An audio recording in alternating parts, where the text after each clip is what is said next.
The harsh Arizona sun beat down on Sarah Miller's pale skin as she stumbled through the canyon, her cracked lips bleeding, her family gone. 3 days without water had left her delirious, crawling on hands and knees when her legs finally failed. Her, miles from any settlement, death waited patiently. At dawn, Bééshį found her collapsed form, still as stone against red earth. The Apache scout approached cautiously, dark eyes studying the white woman enemy by birth, yet human, in her suffering. He knelt beside her, offering his precious water pouch in a gesture that defied generations of bloodshed. Could this act of mercy between sworn enemies truly heal wounds carved by a century of war? Would the whispered promise beneath juniper? Trees survive in a land where both their peoples were fighting to exist? Before we jump back in, tell us where you're tuning in from, and if this story touches you, make sure you're subscribed, because tomorrow I've saved something extra special for you. Sarah had carried the photograph until her strength failed. Now, it lay in her pocket, edges worn smooth from constant handling, the last remnant of a life dissolved like morning mist. Her fingers had traced their faces so often she could feel them even in darkness. Thomas, her husband of 12 years, with his steady gaze and reliable hands. Emma, 9 years old with her mother's auburn hair. And little James, just turned 5, gap-toothed and mischievous. 3 days earlier, they had been a family. 3 days earlier, the wagon train had been intact, 13 families strong, making their way west toward promises of land and prosperity. Now Sarah alone remained. The attack came at dusk. Sarah had wandered downstream to wash clothes, Emma helping beside her. When the first screams carried through cottonwood trees, she grabbed her daughter's hand and ran toward the chaos, only to freeze at the ridge overlooking their camp. Flames engulfed 3 wagons. Bodies lay scattered. Men on horseback, some in buckskins, others in tattered cavalry uniforms, fired rifles and whooped battle cries. "Stay here," she told Emma, pushing her daughter into dense brush. "Don't move until I come back." Sarah never saw her daughter again, never saw James or Thomas again either. She'd made it halfway to the wagons when something struck her head from behind. Night swallowed her. She awoke to silence and smoke. The attackers, whoever they were, had gone, taking everything of value. Sarah stumbled among the dead, finding faces she'd known from months on the trail. Thomas lay beside their wagon, rifle still clutched in his hand. Of James and Emma, she found no trace. Emma? Her voice cracked in the stillness. James? Dawn broke as she searched the surrounding wilderness, calling until her voice gave out. They were gone, taken, or fled, or lost in the vastness. With shaking hands, she buried her husband beneath a cairn of stones. Murmuring prayers remembered from childhood, Sarah gathered what little remained: a water skin, a knife, the photograph. Instinct told her to follow the wagon tracks back east, find help at the last outpost they'd passed. But that was over a week's journey. Emma and James must have run west. 3 days she'd searched, 3 days without finding a trace. 3 days of her water running low, then empty. Delirium came in waves by the 3rd day. Sarah had been a schoolteacher back in Illinois, educated and respectable. Now she crawled like an animal, tongue swollen, skin blistered by sun. Sometimes she saw Thomas walking ahead, turning to beckon her forward. Sometimes she heard Emma, laughing just beyond the next rise. "I'm coming," she whispered, though no sound escaped her cracked lips. When her legs finally failed her, Sarah collapsed against red stone. The canyon walls wavered in her vision, dancing with heat. She fumbled for the photograph, needing to see their faces one last time, but her fingers had no strength to retrieve it. Death, she thought, would not be unwelcome. Let her join Thomas. Let her search for her children in whatever came after. Sarah closed her eyes against the merciless sky, Time passed unmeasured. Sarah floated in darkness, occasionally roused by distant sounds, a hawk's cry, the whisper of wind, the soft fall of footsteps. Footsteps? Consciousness returned like a slap. Someone approached. Sarah tried to call out, but her throat produced only a faint rattle. She forced her eyes open. A man stood above her, silhouetted against the dawn sky. Not Thomas. Not a settler or soldier. His black hair hung in 2 braids, adorned with beads and feathers. A knife gleamed at his belt. Apache fear would have surged through her if she'd had strength for it. The newspapers back east told stories of Apache raiders, merciless, savage. Better to die of thirst than at their hands, the stories went. Yet, as Sarah's vision cleared, she saw something unexpected in the man's face. Not cruelty or hatred, but caution. Concern even. He knelt beside her, movements deliberate, as if approaching a wounded animal that might bolt. From a decorated pouch at his belt, he withdrew a water skin of his own. The sound of liquid sloshing. Inside was the most beautiful thing Sarah had ever heard. Gently, with hands calloused but careful, he lifted her head. The first drop of water on her lips burned like fire. Sarah gasped, tried to grab for more, but her arms wouldn't obey. The Apache held the water skin steady, allowing only small sips. Slow, he seemed to say, though the word was not English. His free hand made a settling motion. Water trickled down Sarah's throat, cool and miraculous. With each swallow, awareness returned, and with it, the enormity of her situation. She was alone in Apache territory, completely at this man's mercy. When he pulled the water skin away, Sarah managed to whisper, "Please ... double quotes." The Apache studied her face. He reached into a pouch and withdrew something, a handful of ground meal, mixed with dried berries.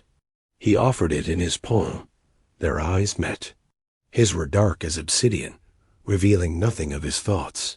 Yet he had given water to an enemy, food to a stranger, life to one prepared for death. Sarah took the offered food with trembling fingers.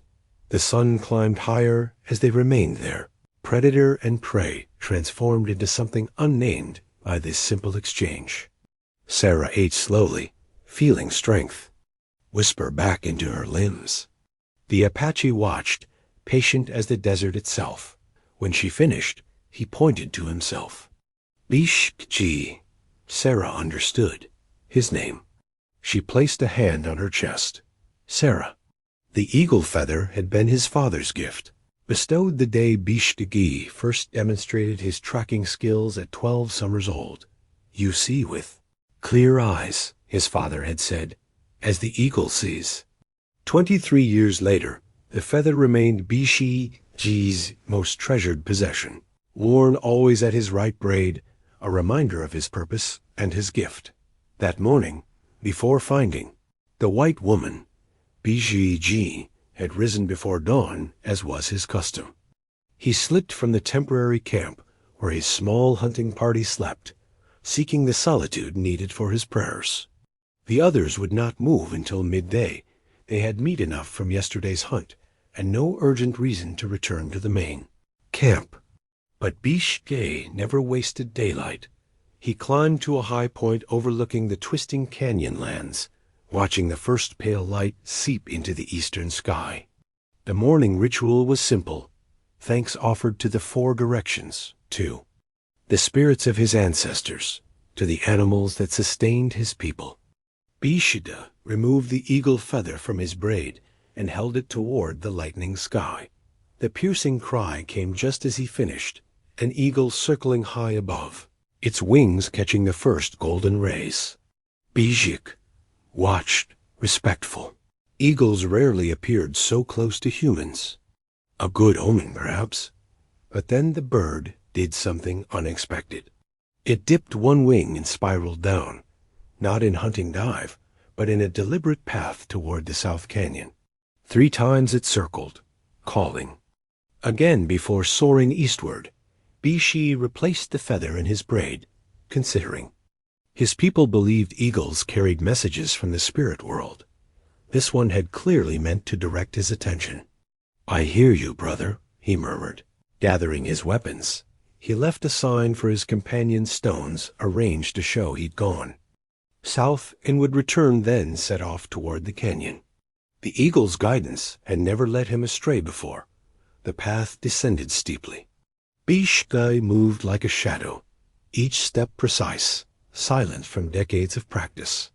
His people's survival depended on scouts like him, men who could move unseen through territories increasingly threatened by the white man's presence. Just 30 days earlier, Bééshĩ's band had been forced to abandon their traditional summer grounds. Soldiers had established a new fort barely half a day's ride away. Now they camped in these less hospitable canyons, familiar yet not truly home, waiting for the tribal council to decide whether to accept reservation life or continue resistance. Bééshĩ favored resistance, though he kept such thoughts private. At 35, he had witnessed too many broken promises, too many elders and children dead from disease in the white man's camps. Better to die free than live caged. Yet he was not a war leader like his cousin knelt, who advocated raids on settlements. Bééshĩ was to watch, to listen, to know the land and its signs. He fought only when necessary, preferring stealth over confrontation. The canyon narrowed as he descended. Bééshĩ paused at fresh tracks deer had passed, recently moving toward water. He noted their direction, but continued his own path, pulled forward by an unexplained urgency. The sun had just cleared the eastern ridge when he saw her. At first, Bééshĩ thought she was dead. The woman lay crumpled against red stone, as still as the earth itself. Her dress, once blue, now dirt-stained and torn, marked her immediately as white. Her skin, where not burned by sun, was pale as moonlight. Bééshĩ crouched behind a boulder, scanning for others. White women never traveled alone. Soldiers or settlers must be nearby. But as moments passed and no one appeared, he studied her more carefully. No fresh tracks surrounded her save her own, which staggered from the west, increasingly erratic. Her water skin lay empty beside her outstretched hand. No pack, no supplies. A lone survivor of some catastrophe, perhaps. Prudence dictated he leave immediately. White settlers brought nothing but trouble. If she lived, she would bring others of her kind. If she died, her people would seek vengeance. Yet the eagle had led him here. Bééshĩ touched the feather in his braid, remembering his father's words from long ago. When the spirits place something in your path, there is always purpose. He approached cautiously, knife loose in its sheath. As he drew closer, he saw her chest rise and fall in shallow breaths. Alive, but barely her face, despite the grime and sunburn, was young, perhaps 30 summers. Not much younger than himself. Her red-brown hair had come loose from its pins, tangling around her shoulders like autumn grass. One hand clutched at nothing, as if reaching for something or someone no longer there. Bééshĩ had seen death approach often enough to recognize its shadow. Without water, she would not last another day. A memory surfaced. Bééshĩ, at 10 years old, falling from a cliff while hunting with his father. His legs shattered, unable to move. A white trapper finding him, carrying him miles to his father's camp despite ancient enmities. Today, you live because an enemy showed mercy, his father had said. Remember this. Bééshĩ uncapped his water skin, the one filled from the sacred spring. Water meant to sustain him until he returned to camp. Water precious beyond measure in this dry season. He knelt beside the woman, lifted her head gently from the stone. Drink, he said in his own language, knowing she wouldn't understand the word, but hoping she would grasp his meaning. Her eyes fluttered open, blue as the high desert sky. Fear flickered across her face, quickly replaced by desperate need as she saw the water skin. Bééshį helped her drink, careful to ration the precious liquid. One life-giving swallow at a time, the medicine pouch hung at Bééshì hip, small but essential, containing herbs and sacred items gathered through years of learning from tribal healers. Though not a medicine man himself, every Apache knew basic healing survival demanded it. Now, as the white woman's fever rose with the afternoon heat, Bééshì untied the pouch with practiced fingers. Sarah drifted between awareness and delirium. After those first precious sips of water and mouthfuls of food, she had fallen into exhausted sleep. Bééshì had carried her to a shallow cave nearby, safe from the punishing sun. He'd built a small fire, more for medicine-making than warmth in the desert heat. When she woke hours later, her skin burned with fever, the body's rebellion after such hardship. Her eyes opened, unfocused and bright with sickness. "Emma?" She called, reaching for someone who wasn't there. Bééshì placed a damp cloth on her forehead. "Rest," he said in Apache, then tried the English word he remembered from long ago. "Sleep." Fear flashed across her face. She tried to sit up, fell back weakly. "Who are you? Where am I?" Her voice rasped from her damaged throat. Bééshì recognized the panic of a cornered animal. He moved back slightly, showing empty hands, speaking softly in his language. The words didn't matter, only the tone of reassurance. Slowly, recognition dawned in her eyes. "You?" "Water," she managed, touching her lips. Bééshì nodded, offered the water skin again.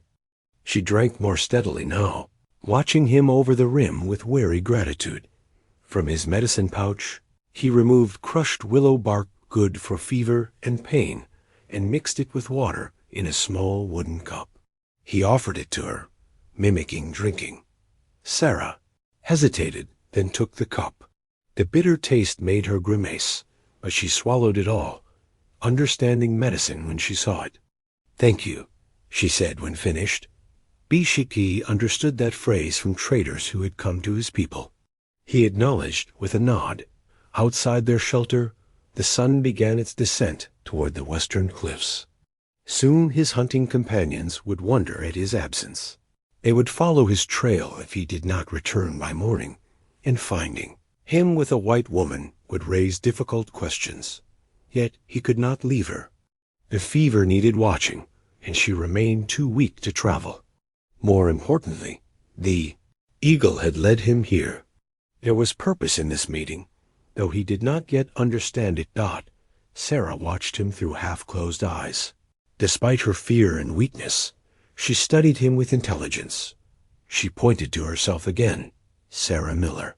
"Sarah," Bééshì repeated, then touched his chest. "Bééshì." She tried to form the unfamiliar sounds. "Bééshì?" "Bééshì," he corrected gently, and added in broken English remembered from childhood. "Mean ... he who carries." Surprise widened her eyes. "You speak English?" Bééshì shook his head, touching his ear and then making a small gesture. With his hand, a little, very little. He had learned some as a child from a captured Mexican who lived among them for 2 seasons before escaping. That, combined with words picked up from traders and soldiers over the years, gave him a scattered vocabulary at best. Sarah nodded understanding.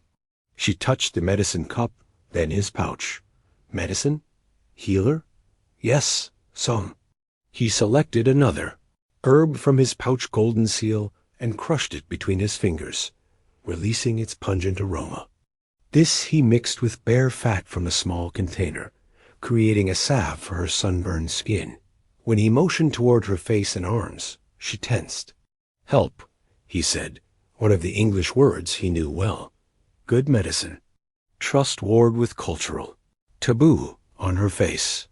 White women did not allow strange men to touch them. Bééshì knew this from observations of settlements. Yet circumstances had stripped away such luxuries. Sarah extended her arm cautiously, Bééshĩ applied the salve with efficient gentleness, treating her injuries without lingering. Her skin, despite its sunburn, felt different from Apache women's, softer, somehow less weathered by desert life. When he finished her arms and face, he handed her the remainder of the salve and turned away, allowing her privacy to treat any other burns. The simple medical ritual established a fragile trust between them. When he turned back, Sarah had relaxed. Slightly against the cave wall, the willow bark tea was taking effect, easing her pain. "My family," she said suddenly, touching her chest where something seemed hidden in her torn dress pocket. "My husband, children, gone." Though Bééshĩ didn't understand all the words, her grief needed no translation. He had seen that same hollow look in too many Apache eyes in recent years, the look of one who had lost everything. "Looking," she continued, making walking motions with her fingers. 3 days, no water. Bééshĩ nodded understanding. "Sleep now," he said, pointing to the deepening shadows outside. "Tomorrow, He made walking motions himself, then pointed. West, toward his people's camp.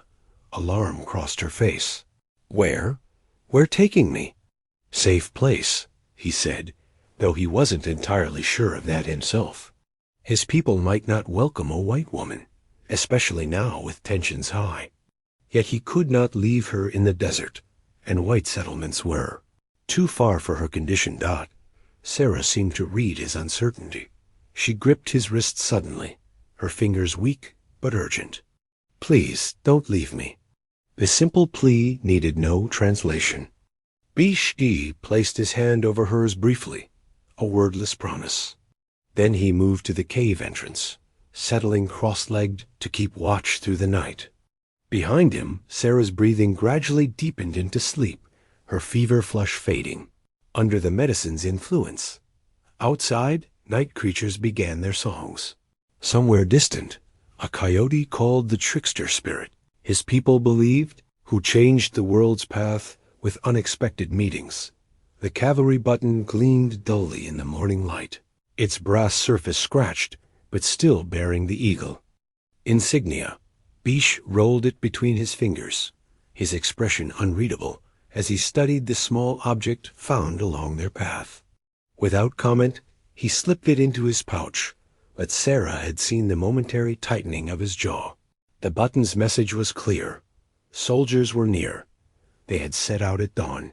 Sarah, unsteady but determined on the pinto horse Bééshĩ had retrieved from his hunting camp. He walked beside the animal, leading it along paths invisible to Sarah's eyes, roots that wound through narrow canyons and dry washes. Every hour, he helped her dismount, made her drink and rest in whatever shade they could find. Though still weak, Sarah felt strength returning with each mile.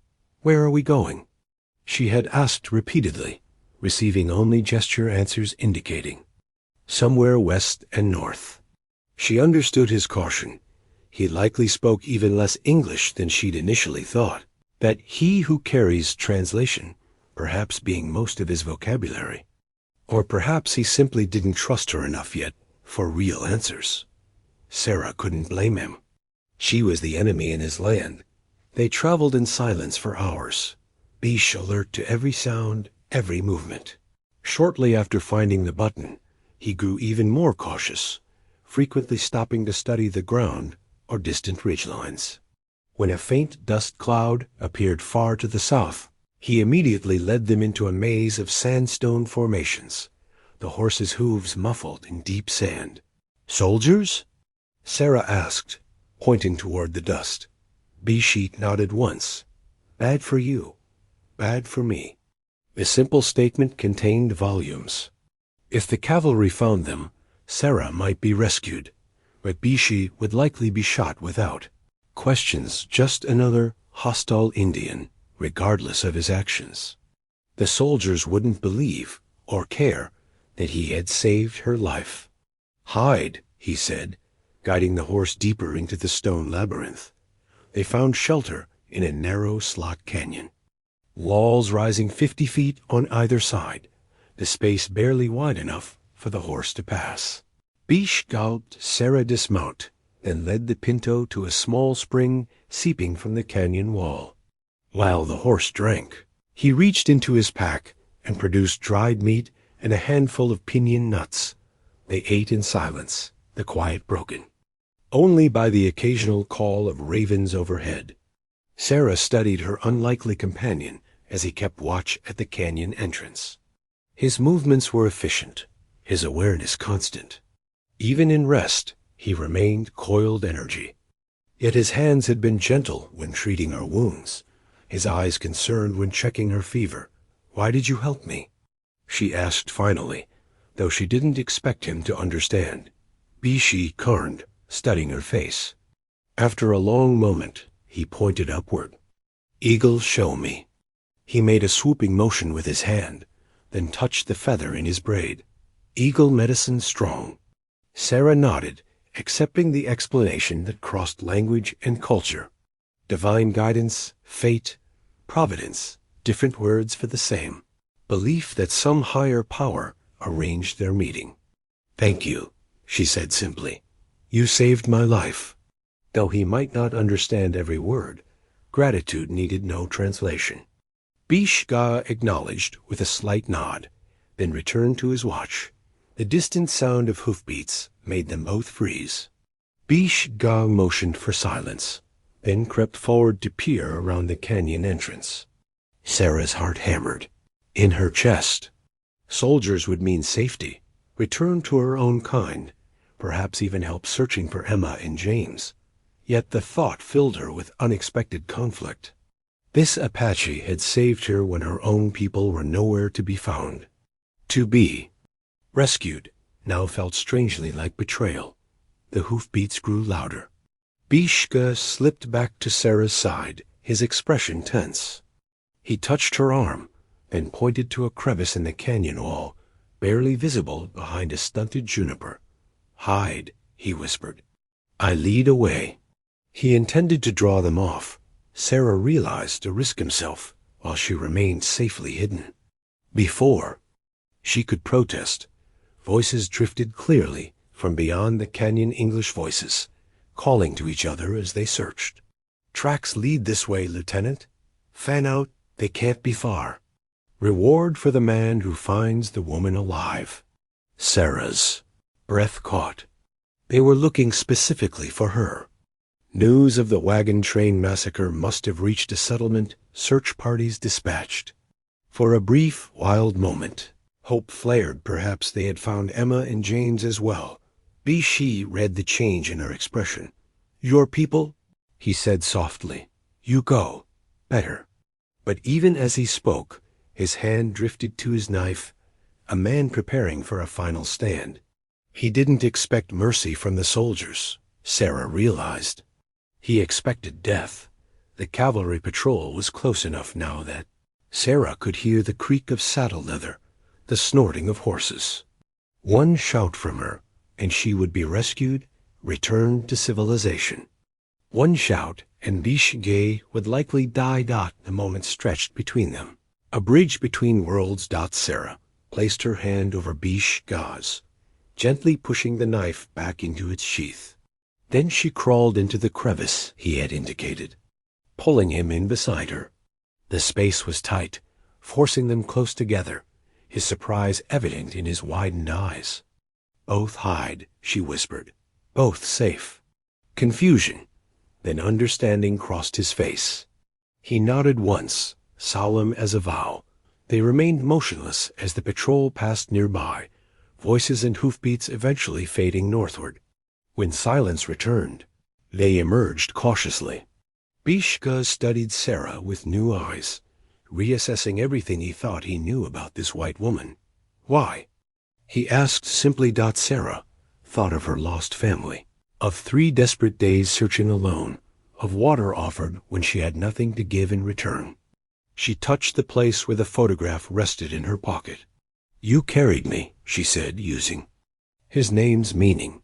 "Now I carry you." The tribal map spread between them was no paper document, but a piece of tanned deerskin, etched with natural pigments in patterns both practical and sacred. Bééshį traced one finger along a sinuous line representing a hidden canyon path, then across symbols for water sources, hunting grounds, and places to avoid. The skin map contained knowledge accumulated across generations, knowledge that kept his people alive, knowledge that would be deadly in enemy hands. Sarah watched attentively as he used small pebbles to mark their current position and their destination. After 2 days of travel, they had reached the outer boundaries of Apache territory. From here, dangers multiplied, not just from soldiers, but from his own people's scouts and warriors, who might view Sarah as a threat or valuable hostage. "We hear," Bééshĩ said, tapping a pebble. "My people here." He moved his finger several inches across the map to a cluster of markings. 1-day walk. The distance seemed small on the skin map, but Sarah understood it would be challenging. They had traveled mostly at night since their near encounter with the patrol, resting during daylight hours in whatever shelter they could find. Bééshĩ had proven a patient guide, helping her when weakness overcame her, teaching her to move quietly, to notice the subtle signs of water and danger. In turn, Sarah had begun to recognize words in his language, simple things like water, food, rest. She taught him English equivalents, building a fragile bridge of communication between them.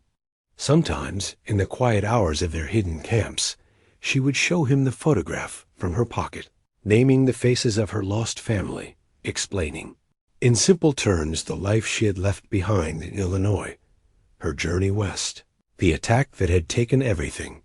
Bééshĩ listened without judgment, occasionally asking questions in his limited English or through gestures. Once, studying the photograph, he had shaken his head firmly. "Not Apache," he said, pointing to her description of the attackers. "Others, bad men." Sarah believed him, though it contradicted everything she'd been taught about Indians. The attackers had worn mixed clothing, some buckskins, yes, but also cavalry pieces and settler garb. Renegades or bandits, perhaps, using tribal attacks as cover for their crimes. As Bééshĩ carefully folded the deerskin map and returned it to a pouch worn against his chest, Sarah wondered what awaited her among his people. Would they view her as Bééshĩ did, a human being worthy of compassion, or merely as an enemy to be feared or exploited? "Your people, double quotes," she began hesitantly. "Will they welcome me?" Bééshĩ considered her question, his face revealing little. "Elder-wise," he said finally. "Listen first, then decide." Not exactly reassuring, but honest. Sarah appreciated that he didn't offer false promises. They continued at dusk, Bééshĩ leading the pinto horse, with Sarah alternating between riding and walking as her strength allowed. The landscape changed gradually, juniper and pinyon, pine appearing more frequently, dry stream beds showing signs of recent water. They were approaching more hospitable territory. Near midnight, Bééshĩ froze suddenly, raising one hand in warning. Sarah had learned to trust these moments of absolute stillness. She remained motionless on the horse, barely breathing.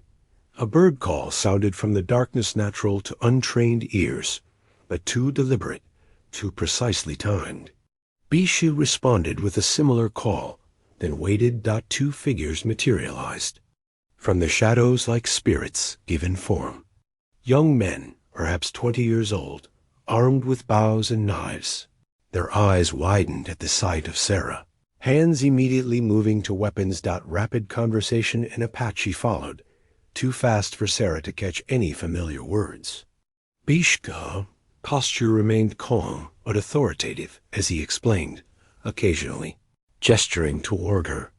The younger men's expressions shifted from surprise to suspicion to reluctant acceptance. One of them, taller with a scar across his cheek, addressed Sarah directly in halting English. "Why you here, white woman?" Before she could answer, Bééshĩ spoke sharply, clearly disapproving of the direct question. The young man looked away, chastened but still wary.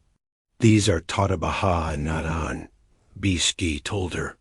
Scouts for my people. Sarah nodded acknowledgement to the young men, careful to keep her movements non-threatening. I am Sarah, she said simply.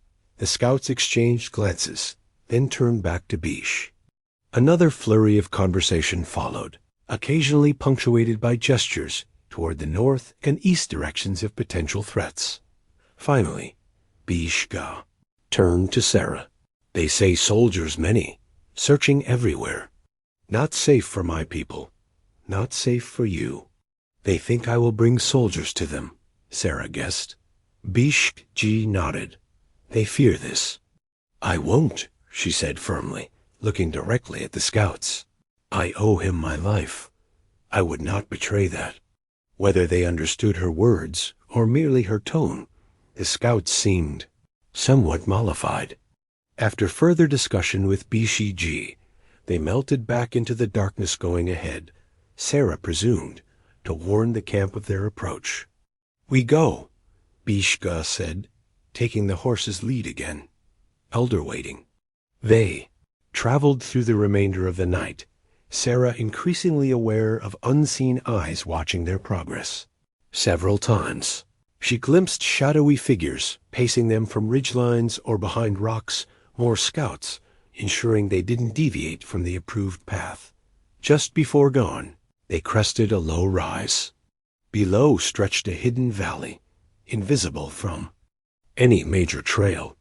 In the gray pre-dawn light, Sarah could make out perhaps 30 Wikiup's dome-shaped dwellings of brush and hide arranged in a rough circle. Small cook fires glowed like earthbound stars. Horses grazed in a natural corral, formed by a bend in the small stream that bisected the valley. Your home, she said softly. Bééshĩ nodded. My people? As they descended toward the camp, figures emerged from the Wikiups. Women gathered children behind them.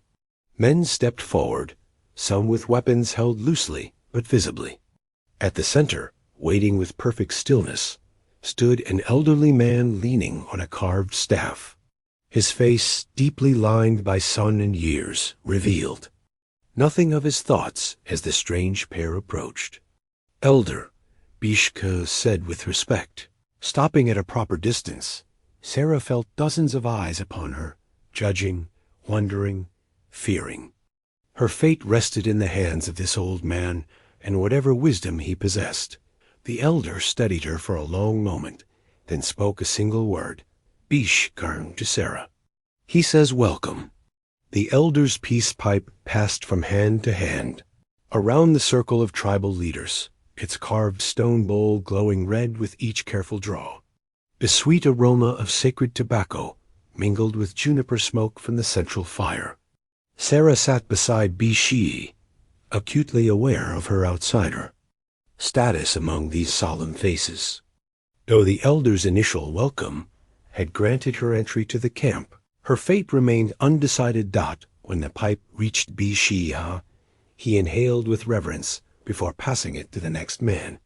He did not offer it to Sarah some rituals, remained close to outsiders, but his steady presence beside her provided what comfort he could. Hours had passed since their arrival, the sun now high overhead. Beating down on the council arbor, where 12 men debated her future in words she couldn't understand. The elder, whose name Sarah learned was Hastian Nabahi, man who battles, sat directly across the fire. Despite his advanced age, his eyes missed nothing, studying Sarah with penetrating intensity throughout the proceedings. He spoke rarely, allowing younger leaders to voice concerns and arguments first. One man in particular, Knelt, Bééshĩ's cousin with a prominent facial scar, seemed most opposed to her presence. His voice rose repeatedly, gesturing toward the north where cavalry patrols reportedly searched. Sarah didn't need translation to understand his fear that she would bring soldiers to their hidden camp. Bééshĩ responded with measured words, occasionally motioning to the sky, referencing the eagle's guidance, Sarah assumed. He described finding her, their journey, the cavalry patrol they had hidden from together. At one point, he took out the brass cavalry button, passing it around the circle as evidence of the soldiers' proximity, regardless of Sarah's presence. When asked direct questions, Sarah responded as best she could, with Bééshį translating. Her simple phrases: yes, she had lost her family. No, she hadn't told the soldiers she had seen Apache. Yes, she understood the danger to both herself and them. Finally, after what seemed endless deliberation, the pipe returned to the elder. He drew deeply, exhaled a cloud of smoke toward the sky, then spoke at length. The council listened without interruption, even knelt, bowing his head in acceptance of whatever verdict was delivered. When the elder finished, Bééshì turned to Sarah. He says you may stay until you are strong. Then we must decide again. A temporary reprieve, then. Sarah nodded her understanding and gratitude. You will stay with Yellow Bird, Bééshì continued. She lost daughters to soldiers many seasons ago. Her wickiup has space. As the council dispersed, an older woman approached, perhaps 60. Her silver-streaked hair bound in traditional style, her face mapped with lines of both hardship and laughter. Yellow Bird studied Sarah without smiling, but without hostility. Either. She will teach you our ways, Bééshì explained. You must learn quickly. The unspoken message was clear. Sarah's continued acceptance depended on her adaptation to Apache life. She would not be treated as a guest or prisoner, but as someone who must contribute to the community that sheltered her. Thank you, Sarah said to both Bééshì and Yellow Bird. To the latter, she added a respectful nod. Yellow Bird responded with a brief nod of her own, then gestured for Sarah to follow. As they walked through the camp, Sarah felt the weight of stares, some curious, some fearful, some outright hostile. Children peeked from behind their mothers, quickly pulled back when Sarah glanced their way. One small boy, braver than the rest, darted forward to touch her skirt before running back to his laughing friends. Yellow Bird's wickiup stood slightly apart from others, near a stand of juniper trees. The dome-shaped dwelling, constructed of bent saplings covered with brush, hides, and canvas, looked simple from outside, but proved surprisingly spacious within. Central fires were built outside for cooking, but small heating fires could be made inside during colder months. Smoke escaping through a vent at the top. Inside, Sarah found meticulous organization. Bedding rolls lined one wall. Baskets containing foodstuffs, tools, and clothing occupied another. Various implements hung from the framework a woman's lifetime of accumulated possessions, each with purpose and history. Yellow Bird indicated a space where Sarah could place her few belongings, essentially just the clothes she wore and the Bééshì photograph in her pocket. Then, without ceremony, the older woman handed her an awl, sinew, and a torn moccasin, demonstrating with quick movements how the repair should be made. Work began immediately. No coddling, no extended rest for the newcomer. Sarah accepted the task gratefully. The familiar rhythm of stitching, not so different from the sewing she had done all her life, gave her hands purpose while her mind processed the extraordinary circumstances she found herself in. As she worked, Yellow Bird prepared a simple meal of corn cakes and dried meat, occasionally correcting Sarah's stitching technique with firm but patient gestures. They ate in silence, the only sounds the normal bustle of camp life continuing outside. After the meal, Yellow Bird took Sarah to the stream where women gathered, showing her where to wash, where to collect water. The other women kept their distance, watching warily. As evening approached, Bééshì visited briefly, keeping a respectful distance from Yellow Bird's dwelling. You are well? He asked Sarah. Yes, she answered, surprised to realize it was true. Despite everything, a strange sense of peace had descended. Here was structure, purpose, simple tasks that anchored her to the present rather than the unbearable. past or uncertain future. Tomorrow I must hunt, he told her. Yellowbird will teach you. Will I see you? The question slipped out before Sarah could consider its implications. Something flickered in Bééshį's eyes, surprise, perhaps, or recognition of the connection forming between them. Yes, he said simply. I will return. As darkness fell, Sarah settled onto her bedding roll in the corner of Yellowbird's wickiup. Outside, drum beats began not frenzied as portrayed in dime novels, but steady and meditative. Women's voices joined in songs whose words Sarah couldn't understand, but whose emotion transcended language. Yellowbird, sitting in the wickiup entrance to catch the evening breeze, began to hum along, her weathered hands continuing to work a piece of leather by feel in the growing darkness. Sarah closed her eyes, exhaustion claiming her, despite the strangeness of her surroundings. Her last conscious thought was that she had traveled immeasurable distance, not just in miles, but in understanding of a people she had been taught to fear. The grinding stone felt cool beneath Sarah's palms despite the midday heat. Rounded by generations of women's hands, the stone had its own wisdom teaching proper pressure, correct motion, the patience needed to transform hard corn kernels into fine meal. Yellowbird had presented it to Sarah on her 5th morning in camp, a silent promotion from mending and water carrying to food preparation. Gah, Yellowbird said, pointing to the corn spread on the grinding surface. Gah, Sarah repeated carefully, committing the word to memory alongside the dozen others she had learned. Tabble for water, shiel for plants, ba for deer. Each day brought new words, new concepts. 2 weeks had passed since the council's decision to allow her temporary sanctuary. In that time, Sarah had established a routine under Yellowbird's stern but fair guidance. They rose before dawn, collected water, tended cooking fires. Midday brought food preparation for the evening meal. Afternoons were spent on crafts, moccasin making, basket weaving, hide tanning. Sarah's hands, once soft from teaching schoolchildren, now bore calluses earned through Apache women's work. More down, less across, Yellowbird corrected in her limited English, adjusting Sarah's grinding motion. The older woman spoke more English than she had initially revealed, though she used it sparingly, preferring to teach Sarah her own language. As Sarah worked, children played nearby, no longer hiding from the white woman in their midst.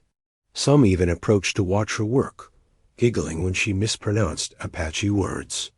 One little girl about 4 years old, named Nijoni, had appointed herself Sarah's special helper, solemnly carrying small water gourds or collecting kindling with exaggerated importance. Nijoni means beautiful, Bééshĩ had explained during one of his visits. Those visits had become a bright point. In Sarah's days, though often away hunting or scouting, Bééshĩ made time each evening to check on her progress, sometimes bringing small gifts, a particularly straight arrow shaft for her to practice fletching, or juniper berries she had mentioned enjoying. Their conversations remained simple, but increasingly meaningful as Sarah's vocabulary expanded, and Bééshĩ's English improved through practice. Yellowbird watched these interactions with knowing eyes, but made no comment. Apache customs around courtship remained mysterious to Sarah, and she hesitated to define whatever was growing between herself and Bééshĩ. Friendship certainly, mutual respect. Beyond that, she pushed such thoughts aside. Her position remained precarious, her future uncertain. Done, Sarah said, displaying the finely ground cornmeal. Yellowbird inspected it critically, then nodded. Approval. Good for tonight. Now we make medicine for Daib. Daib, an 8-year-old boy suffering from fever for 3 days. His mother, Nailu, had consulted the medicine man, but also sought Yellowbird's knowledge of healing plants. The older woman had considerable skill with herbal remedies, a talent she had begun sharing with Sarah. They gathered their materials, dried willow bark, juniper berries, a root yellow bird called red strength, and walked to Nelu. Wickiup. Inside, the boy lay on a bedroll, his face flushed with fever. His mother looked up with exhausted eyes, nodding gratefully at their arrival. Yellow Bird set to work, directing Sarah to grind the herbs while she heated water. Together, they prepared a bitter tea, which Yellow Bird coaxed between the boy's lips while murmuring gentle encouragement.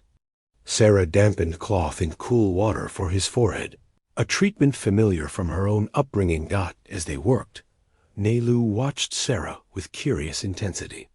Unlike some who still maintained cautious distance, the young mother seemed genuinely interested in the white woman caring for her son. "You have children?" she asked suddenly in halting English. The question caught Sarah off guard, the familiar pain of loss resurging. "Yes," she answered softly. "A daughter, Emma. A son, James." She didn't add that she didn't know if they still lived. Nailu nodded understanding. "Good mother hands," she said, gesturing to Sarah's gentle care of Daib. The simple acknowledgement touched Sarah deeply. Here was connection transcending language and culture. Two mothers united by concern for children's welfare. They stayed until Daib's fever began to ease, his breathing growing less labored. Outside, they found the camp preparing for the evening meal, women gathering around cooking fires, men returning from hunting or scouting. Yellow Bird directed Sarah to their own cooking area, where the cornmeal awaited transformation into cakes. As Sarah worked, she became aware of a subtle shift in the atmosphere. Women who had kept their distance now nodded greeting. Men who had ignored her presence acknowledged her with respectful distance. Word of her help with Daib had spread, it seemed. Bééshį approached as the meal neared completion, returning from a hunting trip with 2 rabbits for Yellow Bird's cookpot. His eyes found Sarah immediately, warming with something beyond mere friendliness. "You helped Daib," he stated, clearly having heard the news. Sarah nodded. "Yellow Bird taught me the medicine." "You learn quickly," he said, genuine approval in his voice. Then, with careful deliberation, "Tonight there is storytelling, special stories of our people. Elder says you may come." The invitation represented significant progress. Cultural stories were not shared casually with outsiders. That the elder Hastian Nabahi had specifically included her suggested growing acceptance. Later, seated at the edge of the storytelling circle, Sarah listened as elders recounted tales of creation, of trickster coyote, of ancestors' migrations. Though she understood perhaps 1 word in 5, the rhythm and emotion transcended language barriers. Children leaned forward, wide-eyed at dramatic moments. Adults nodded at familiar wisdom. Even Naltsoy, still wary of her presence, seemed to forget his suspicion in the magic of shared heritage. Beside her, Bééshĩ occasionally whispered translations of key points. His shoulder brushed hers, a warm presence in the cooling desert night. When the final story ended a tale of how Eagle gained his sharp vision, he turned to her. "Tomorrow, I teach you to shoot bow," he said quietly. "You must learn to hunt, to protect yourself." The offer represented more than practical skill sharing. It acknowledged her as someone with a future among them, someone worth investing in. "Thank you," Sarah replied, the simple phrase inadequate for the emotion behind it. As they walked back toward Yellow Bird's wickiup, the stars scattered like cornmeal across the black sky, Sarah realized she had gone an entire day without thinking of returning to white settlements. The thought should have alarmed her. Instead, it felt like the first step on a new path, one she hadn't sought, but increasingly didn't wish to leave. Sarah's journal had survived against all odds. Found in the deep pocket of her dress weeks after her arrival, the small leather-bound book had once contained lesson plans for her Illinois schoolhouse. Now, its remaining blank pages served a new purpose, recording Apache words, customs, and medicinal knowledge. Yellowbird had provided a stick of charcoal for writing, watching with curious approval as Sarah carefully documented each day's learning. Dilsey, Sarah wrote, sounding out the tribe's name for themselves. Below it, she added notes about clan relationships, kinship terms, proper greetings. On another page, she sketched medicinal plants with their Apache names and uses.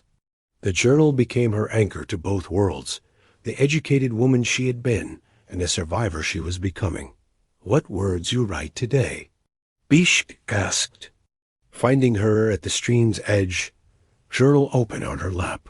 2 months had passed since her arrival. Summer heat had intensified, making afternoon work impossible and driving the tribe to seek shade during midday hours. "Plant names," Sarah replied, showing him her careful drawings. "Yellowbird taught me about the purple flower that helps coughs." Bééshĩ nodded approval. "Good medicine. Your memory's strong, but paper memory stronger." He settled beside her on the smooth stone, respecting proper distance, yet close enough for conversation. Their relationship had evolved into something undefined by either culture, not quite courtship, beyond mere friendship. They spoke more freely now, Sarah's Apache vocabulary expanding daily, Bééshį's English improving through their exchanges. "Your people had books?" Sarah asked, having wondered about Apache literacy. "Some. Medicine men keep knowledge draw on hides, on canyon walls." He gestured to her journal. "Different, but same purpose." The simple observation bridged their worlds, recognizing parallel traditions rather than just differences. Such moments occurred more frequently now, points of connection rather than division. "I have news," Bééshĩ said, his expression turning serious. "Hunters return with word of settlers. Many wagons moving west, soldiers with them." Sarah's heart quickened. More settlers meant increased tension, greater danger for the Apache and, potentially, news of her missing children. "How far?" she asked. 2 days' ride north, following River Valley. He studied her face. "You wish to go to them?" The question contained layers of meaning. Did she wish to return to her own kind? Did she still seek her lost children? Did she consider her time with the Apache temporary? Sarah closed her journal, considering her answer carefully. "I want to know if they found children from the massacre. If Emma and James might be with them." Bééshĩ nodded understanding. "I will send scouts to listen, to watch. If children there, we will know." "Thank you," Sarah said, touched by his willingness to help despite the risk. But Sarah ... He rarely used her name, making it significant when he did. Soldiers not make difference between Apache who attack wagons and Apache who live peaceful. If you go to them, they ask questions. "Where you been? Who help you?" They follow. The implication was clear.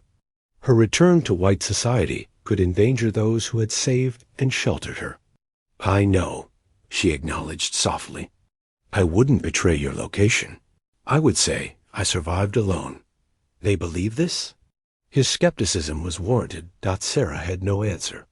The truth was, soldiers and settlers looking for someone to blame for the increasing tensions would likely dismiss her account, especially if she defended Apache innocence in a wagon train attack. Their conversation was interrupted by commotion from the camp. Horses galloped in, riders shouting urgent news. Bééshĩ stood immediately, helping Sarah to her feet. "Come, something happens." They hurried back to find the camp in organized chaos. Women packed essential belongings, while men gathered weapons and horses. At the center, Hastian Nabahi listened to a dust-covered scout's report, his aged face grave. "What's happening?" Sarah asked as they approached. "Soldiers found tracks to South Valley," Bééshĩ translated after listening to the scout's news. 30, maybe 40 bluecoats with Indian guides, searching whole canyons. Cold fear gripped Sarah, though this camp remained hidden in a Northern Valley, discovery seemed increasingly inevitable as search patterns expanded. The elder spoke directly to Bééshį, who nodded solemnly before turning to Sarah. "We must move camp. Tonight. Elder says women, children. Elders go to high summer grounds early this year. Warriors stay to watch soldiers, to lead them away if needed. What about me?" Sarah asked, uncertain where she fit in this division. Bééshì relayed her question to the elder, who studied Sarah thoughtfully before responding. "He says you have choice. Bééshì guns laded. Go with women and children safer, but hard journey. Or ... He hesitated. "We find way to return you to settlers." The camp's activity continued around them as Sarah absorbed the elders' words. Here was the opportunity she had both wanted and dreaded, a chance to return to her own people, perhaps to resume her search for Emma and James. Yet the thought of leaving filled her with unexpected grief. "What would you choose?" she asked Bééshì quietly. His eyes held hers, revealing more than his careful words. "I go with warriors, my duty there." Pause then, "But I would know you are safe with our people." Not a direct answer, yet message enough.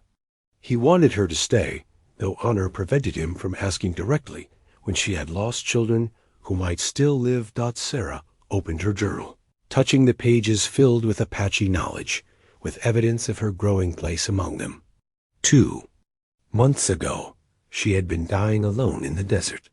Now she stood within a community that, while still not fully her own, had given her purpose and belonging. "I will go to the summer grounds," she decided. "I can help with children, with medicine." Relief flickered across Bééshî's face, quickly masked by practical concerns. "Journey hard. 3 days climbing. You are stronger now, but I can do it," Sarah assured him, closing her journal with finality. "Yellow Bird will show me how." As twilight approached, the camp divided according to plan. Women loaded travois with essential supplies, while men prepared weapons and discussed strategy. Sarah worked alongside Yellow Bird, packing medicinal plants and helping to dismantle their wickiup. Bééshì found her as darkness fell, the last preparations nearly complete. In his hands, he held a small leather pouch. "For writing," he said, offering it to her. Inside, Sarah found charcoal sticks wrapped in protective hide. Summer grounds have white clay, too. Good for making marks. The simple gift acknowledged her need to maintain her journal, to continue bridging worlds through written words. "Thank you," she said, touched by his thoughtfulness. Around them, families said difficult goodbyes, uncertain when they would reunite. Sarah felt the weight of similar parting, though she and Bééshì shared no formal bond. "Be careful," she told him, the inadequate words carrying deeper meaning. "You also." He hesitated, then added something in Apache too complex for her limited vocabulary. "What does that mean?" she asked. A wanted poster lay on the woven mat between them, its crude illustration unmistakably depicting Bééshì. $50 reward for Apache scout, the text proclaimed. Wanted for abduction of white woman. Below, in smaller letters, Sarah Miller, schoolteacher, taken during wagon train attack. Presumed captive. Sarah stared at her own name printed in stark black letters, at the description of her as a captive.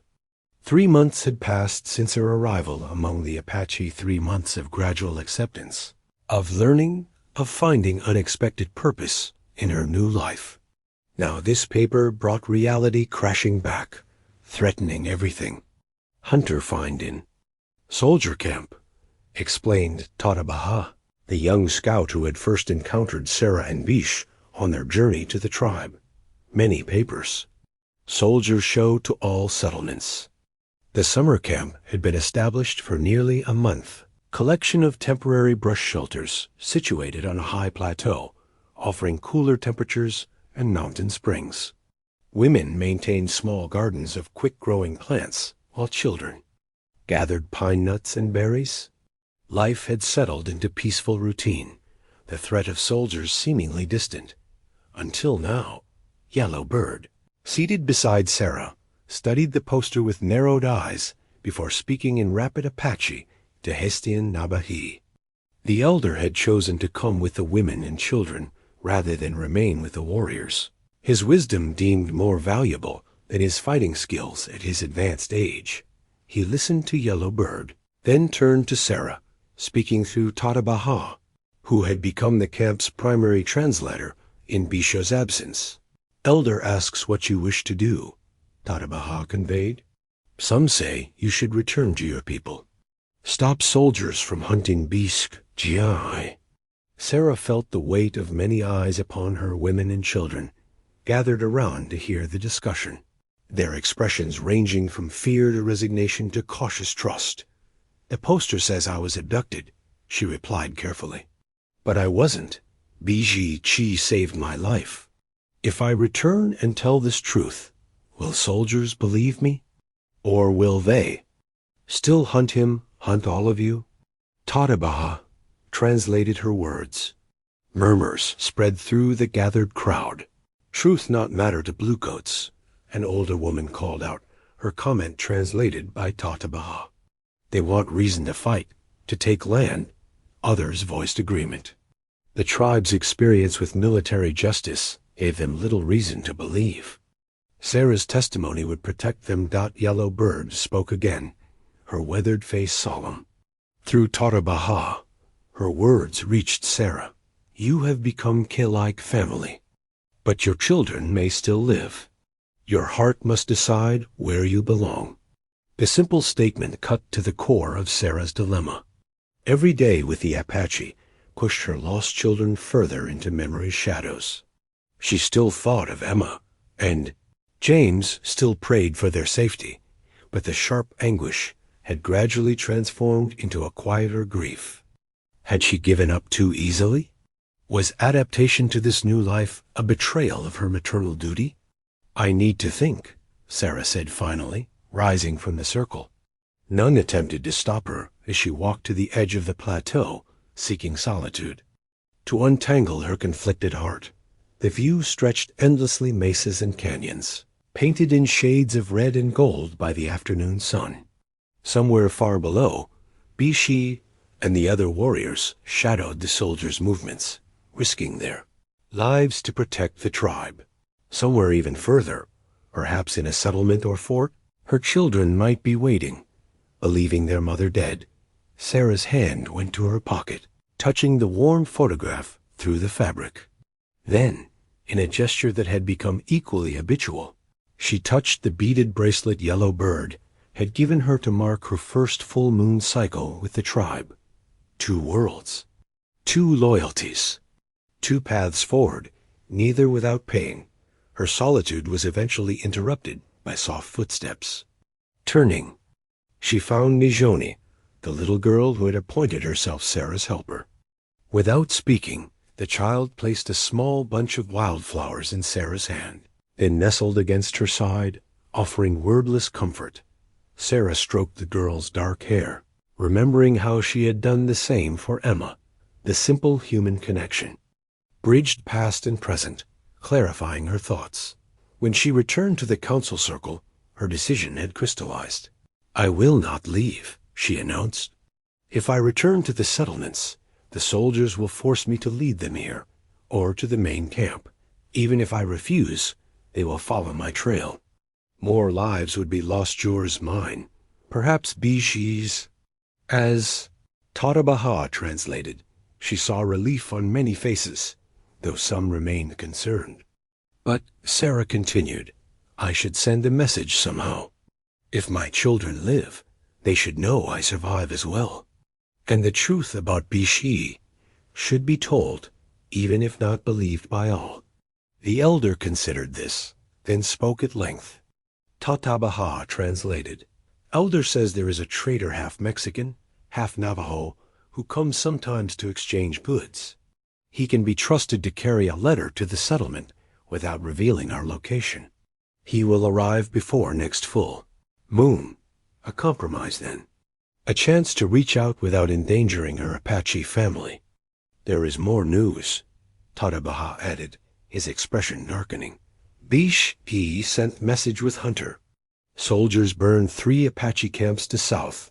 Many women, children taken to fort. Men who resist are killed. A ripple of grief and anger moved through the gathered tribe. These would be extended family members, perhaps from bands less careful about concealment than Bééshĩ's people. Bééshĩ also say he coming here soon, Tatabaha continued, this news bringing murmurs of relief. 2, maybe 3 days, bringing more warriors for protection. Sarah's heart quickened at the news of Bééshĩ's imminent return. 1 month of separation had felt far longer than expected, his absence a persistent hollow space in her daily life. There is one more thing, Tatabaha said, seeming uncomfortable. Bééshĩ learn about children from wagon train. Sarah froze, every sense suddenly alert. My children? Emma and James? Tatabaha spoke with the elder, clarifying details before answering. Some children found by soldiers, taken to fort, then east to school for Indian children. Not no names or numbers. Bééshĩ will bring more information when he comes. Indian children. Not necessarily her own, yet hope flared painfully in Sarah's chest. If Apache children had been taken, perhaps white children had been found as well.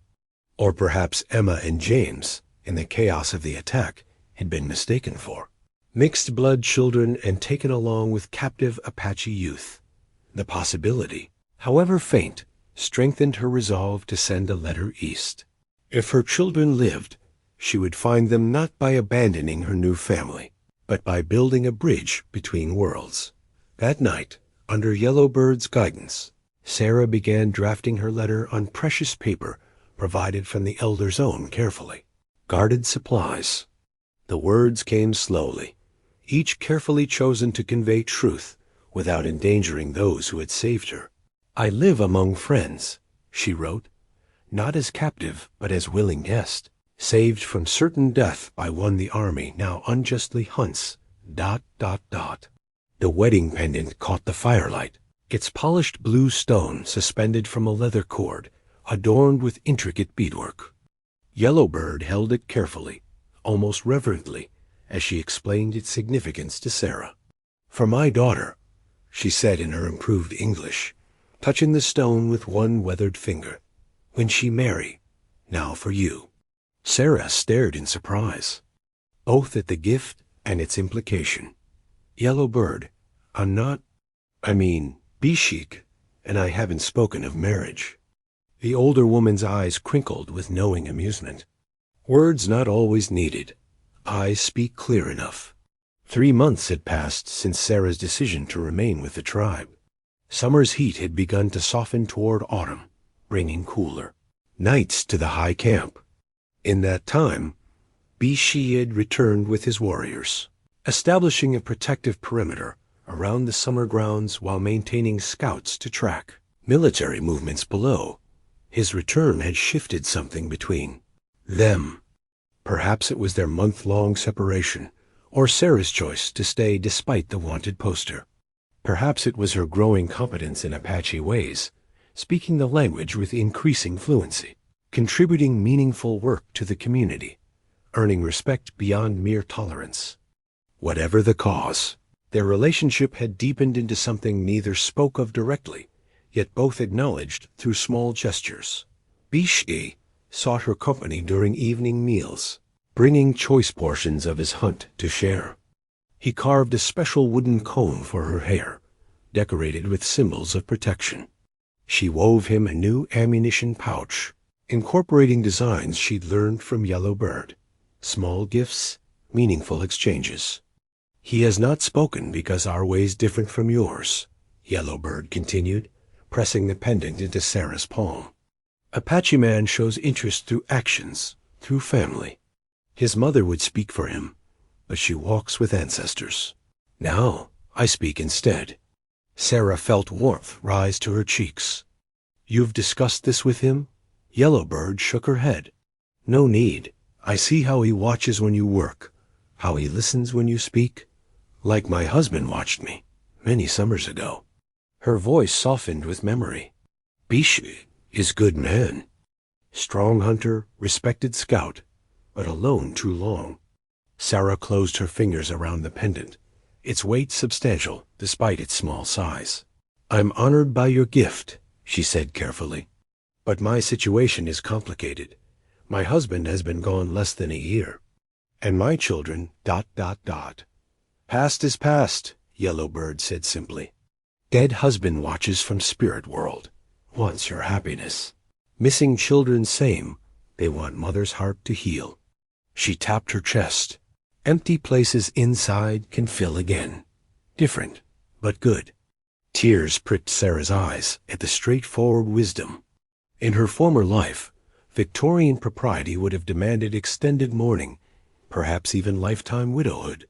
Here, among people who faced death's reality constantly, life's continuation took precedence over social convention. I don't know if I'm ready, Sarah admitted. Not saying wear pendant tomorrow, Yellowbird replied with practical patience. Saying keep safe, think with open heart. She rose, knees creaking slightly, and patted Sarah's shoulder. Now help with evening meal. Special ceremony tonight, women's blessing ritual. You included. The women's ceremony marked Sarah's first formal inclusion in Apache spiritual practice. Previously, she had observed from a respectful distance, learning but not participating. Tonight's invitation represented another threshold crossed, another level of acceptance gained. As dusk approached, women gathered near a secluded spring, bringing offerings of cornmeal and special herbs. Girls who had not yet reached womanhood remained in camp with the youngest children. All others, from new mothers to eldest grandmothers, formed a circle around a small fire. Sarah followed Yellowbird's lead, mimicking gestures and repeating prayers in carefully memorized Apache. The ritual celebrated women's strength, honored ancestral mothers, and blessed the tribe's continued fertility. Under a rising half-moon, Sarah felt unexpected connection to this ancient tradition so different from her childhood church services, yet somehow familiar in its reverence for life's mysteries. Afterward, returning to camp, Sarah encountered Bééshĩ near the central fire. He stood as she approached, a gesture of respect she had come to recognize as distinctly his, not required by tribal custom, but offered by personal choice. The ceremony was beautiful, she told him in Apache, her vocabulary now sufficient for meaningful conversation. Good. Our ways become your ways, he replied, satisfaction warming his voice. He gestured toward the fire. Will you sit? I bring news from valleys. They settled beside the flames, far enough apart for propriety, yet close enough for private conversation. The blue stone pendant rested hidden in Sarah's pocket, its presence a secret weight. Soldiers move camps eastward, Bééshĩ reported. Following false trails we leave. Good for us, more hunting grounds safe now. And the wanted poster? Sarah asked. Do they still search for you ... for me? Some, but new troubles take their attention. Miners find silver in western mountains. Many white men go there now. He added with subtle humor. Sometimes enemies distract each other. We watch from distance. His strategic thinking impressed her, as always. Bééshĩ understood the larger patterns, the shifting political landscape that affected his people's survival. I sent my letter with the trader, Sarah told him. Asked about children from the wagon train, told them I'm safe, not captive. Will it help, do you think? Bééshĩ considered before answering. Truth has power, even when not believed by all. Some will hear, maybe those who hold children. I hope so. Sarah gazed into the fire, memories of Emma and James surfacing as they often did in quiet moments. I still dream of finding them. Dreams have power too. Bééshĩ hesitated, then added, if children found, what then? You return to White World? The question held carefully masked emotion concern about her choice. About their unspoken connection. Sarah touched her pocket where the pendant lay. I don't know, she answered honestly. I would need to see them to make sure they're well. But I wouldn't abandon this place. These people. She met his eyes across the firelight. You. Something shifted in his expression, relief perhaps, or deeper feeling carefully contained. When time comes, we find way. Apache adapt to survive. You teach us this too. His generous response, acknowledging her divided heart without resentment, touched Sarah deeply. In her former life, men's emotions ran to jealousy and possession. Bééshį's understanding offered freedom within connection. As night deepened. Around them, conversation turned to daily matters, hunting plans, weather signs, preparations for eventual return to winter grounds. Yet beneath these practical topics ran a current of growing certainty, of possibilities taking shape between them. When they finally parted for the night, Bééshĩ touched her arm briefly, a gesture, both respectful and intimate in Apache culture. Sleep well, Wichi Nald Lushi. The name, her Apache name, given weeks earlier, meant Red Rabbit, referring to her auburn hair and quiet strength. Hearing it from his lips felt like acceptance, like belonging. In Yellowbird's brush shelter, preparing for sleep, Sarah removed the blue stone pendant from her pocket. She didn't wear it, not yet, but placed it carefully beside her bedroll, where she would see it upon waking. A possible future, waiting for her readiness. The winter moccasins fit perfectly, their rabbit fur lining cushioning Sarah's feet against the morning frost. Bééshĩ had presented them the day before the tribe began their migration to winter grounds. The carefully crafted footwear representing hours of skilled labor. The practical gift spoke volumes in Apache culture. A man provided for those he valued, protected those he cared for. These will keep you warm on the journey, he had said simply, though his eyes conveyed deeper meaning. Now, on the second day of travel, Sarah appreciated his foresight. The descent from summer highlands followed ancient paths through increasingly cold terrain. October winds swept down from northern mountains, carrying promises of snow. The tribe moved efficiently, women managing travois loaded with supplies, men scouting perimeters, children helping according to their abilities. Sarah walked beside Yellowbird's travois, occasionally steadying its load when the path grew steep. Ahead, Bééshĩ led the procession alongside Hestian Nabahi, their heads bent in conversation, occasionally stopping to consult the deerskin map. Behind Sarah, other women sang travel songs, their voices carrying through crisp air, maintaining rhythm and spirits. Your man makes good moccasins, Yellowbird observed with characteristic directness. His mother taught well before passing to spirit world. He's not my man, Sarah replied automatically, though with less conviction than months earlier. Yellowbird merely smiled, the argument familiar between them. Pendant still waits. Your heart still decides. The blue stone remained wrapped carefully in Sarah's belongings, neither rejected nor worn. Like so much in her new life, it existed in a space between significant but undefined, awaiting her. Readiness. Look, Yellowbird said suddenly, pointing ahead where the path curved around a granite outcropping. Winter Valley. Sarah gasped as the view opened before them. A sheltered basin stretched below, bordered by protective cliffs on three sides. A small river wound through its center, fed by clear springs. Pine forests covered northern slopes, providing both shelter and fuel. Unlike the temporary summer camp, this location featured more permanent structures, wickiups reinforced with stone bases, storage caches built high on poles, even corrals for the few horses the tribe maintained. Home, Yellowbird said simply. After months in the summer highlands, the winter settlement represented comfort, community, and relative security. The tribe's pace quickened with destination in sight. Eager to begin winter preparations before weather turned harsh. By nightfall, they had reached the valley floor. Families reclaimed their winter dwellings, repairing summer damage, rebuilding, cooking fires. Sarah helped Yellowbird restore their shared wickiup, unpacking medicine stores and bedding, sweeping dust from the packed earth floor. Outside, children's excited voices rang through the camp as they rediscovered favorite play. Spaces. Dogs, brought down from summer grounds days earlier by young hunters, greeted their families with enthusiastic reunion. The atmosphere hummed with purposeful energy. Winter would bring both rest and challenge, requiring thorough preparation. As darkness fell, the elder called for a Thanksgiving ceremony. The tribe gathered around a central fire, offering prayers to the four directions and to ancestors watching from the spirit world. Gratitude for safe passage, for summer's abundance, for continued freedom. When formal prayers concluded, celebration began.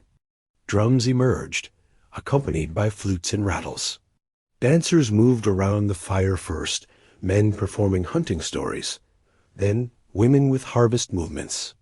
Children watched wide-eyed, some old enough to join with halting steps, learning their heritage through body and rhythm. Sarah sat beside Yellowbird, watching Bééshį join the men's dance. His movements displayed strength and precision, telling stories of eagle's flight, deer's grace, warrior's courage. Other women noticed her attention, exchanging knowing glances. Sarah's relationship with Bééshĩ had become gentle camp. Gossip observed with generally approving interest. When men's dances concluded, Bééshĩ joined them, offering a wooden cup of pine nut tea. "Tomorrow hunting begins," he said. "Winter stores need filling before snow. You'll be gone?" Sarah asked, trying to mask disappointment. 4 days, maybe 5. Big hunt, many men together. He gestured toward distant mountains. Elk moved down. From high places now? Good hunting time. Yellowbird excused herself to speak with other elders, leaving them in proper semi-privacy visible to all, but conversation unheard. "I'll miss," Sarah began, then caught herself. Such direct expression of feeling wasn't typical in Apache interaction. "The camp will be quiet without the hunters," she amended. Bééshĩ smiled slightly, understanding her unspoken sentiment. "Before I go, will you walk with me? There is something I would show you." Curious, Sarah followed him away from the central fires, toward the river's edge where moonlight silvered flowing water. Other couples strolled nearby, young men and women in traditional courtship, keeping appropriate distance under watchful family eyes. "Winter camp different from summer," Bééshĩ explained as they walked. "Here, families stay close. Stories told, skills taught, bonds grow stronger. It feels more permanent," Sarah observed. "More like ... home." "Yes." He stopped beside a smaller wickiup standing slightly apart from family groupings. "This one empty now. Built for my brother before bluecoats killed him 2 winters ago. His wife returned to her family's dwelling." He gestured to the simple structure. "It could be good dwelling for you. More privacy than Yellowbird's wickiup. Still close for safety." Sarah understood what remained unspoken. The offer represented independence, recognition of her status as neither dependent child nor married woman, but as a valued individual capable of maintaining her own dwelling. Yet its proximity to Bééshĩ's own family space suggested potential for future developments between them. "Thank you," she said, genuinely moved by the thoughtful arrangement. "I would like that." They stood quietly together, watching moonlight play across rippling water. After comfortable silence, Bééshĩ spoke again, his voice thoughtful.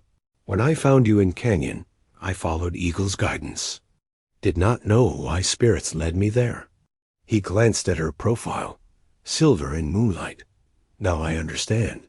The simple statement contained profound meaning, acknowledgement of purpose in their unlikely meeting, of divine intention in their connection. The school teacher in Illinois would never have believed this path, Sarah replied softly. Yet here I stand, and it feels ... Right, he finished when she hesitated. Yes, right. When they returned to the central fires, Sarah felt curious eyes following them, assessing their developing connection. Unlike white society with its rigid courtship rules, Apache culture allowed relationships to evolve naturally, though always within bounds of community awareness and approval. Later, preparing for sleep in Yellowbird's wickiup one final night, Sarah found herself unfolding the blue stone pendant, its surface cool against her palm. Tomorrow she would establish her own dwelling. Tomorrow Bééshĩ would leave for the hunt. Decisions approached, paths clarified. Stone looks good in moonlight, Yellowbird observed, noticing Sarah's contemplation. Yes, Sarah agreed, rewrapping the pendant carefully. It does. Outside, the night deepened toward winter, stars emerging in crystalline clarity above their sheltered valley. Within the settlement, families nestled into winter patterns, secure in ancient rhythms of survival and connection. The military letter's official seal had been broken, its contents read by multiple hands before reaching the tribal council. Written in formal language on army stationery, it detailed plans for the pacification and relocation of all hostile Apache bands within Arizona territory. Dates, troop movements, supply arrangements all spelled out with cold precision. The final paragraph left no room for misinterpretation. No exceptions shall be granted. Any Apache not reporting to designated reservation areas by February 1st will be considered hostile and dealt with accordingly. The letter had been found on a slain courier 3 days earlier, intercepted by Apache scouts monitoring military movements. Now it lay before the Winter Council like a serpent in their midst, poisoning hopes for peaceful coexistence. They give. U.S. no choice, Naltsoy said bitterly, his voice breaking the heavy silence following the letter's translation. Surrender or die. Sarah sat at the edge of the council circle, included because of her ability to verify the English text. After 4 months living in her own wickiup at the winter camp, she had been accepted as a permanent member of the community. Her knowledge of white ways considered valuable in navigating increasing threats. Bééshĩ studied the document. Again, February 1st. Less than 2 moons from now, in coldest winter. Deliberate timing, Hestian Nabahi observed. They know travel with children. Elders would be difficult. Many would die on journey. Sarah had seen enough of military tactics to recognize the strategy. Force impossible conditions, then blame the victims for failing to comply. The reservations themselves, what she had heard of them, were places of disease, hunger, and cultural destruction. What options do we have? She asked, breaking protocol by speaking without being directly addressed. Months ago, such a breach would have raised eyebrows. Now, her perspective was welcome. The elder considered before responding. 3 paths lie before us. Surrender, go to reservation, and hope for survival. Fight, defend our mountains until the last warrior falls. Or hide, seek more remote territories beyond soldiers' reach. Each option carried devastating costs. Surrender meant slow death of culture, and likely many people. Fighting meant immediate bloodshed with inevitable defeat against superior numbers and weapons. Hiding meant abandoning ancestral lands, facing unknown dangers in unfamiliar territory. There is 4th path, Bééshĩ said quietly. All eyes turned to him. We divide. Some go different ways, some stay, some fight. Not all eggs in one basket. The English idiom, learned from Sarah, sounded strange in Apache council, but conveyed his meaning perfectly.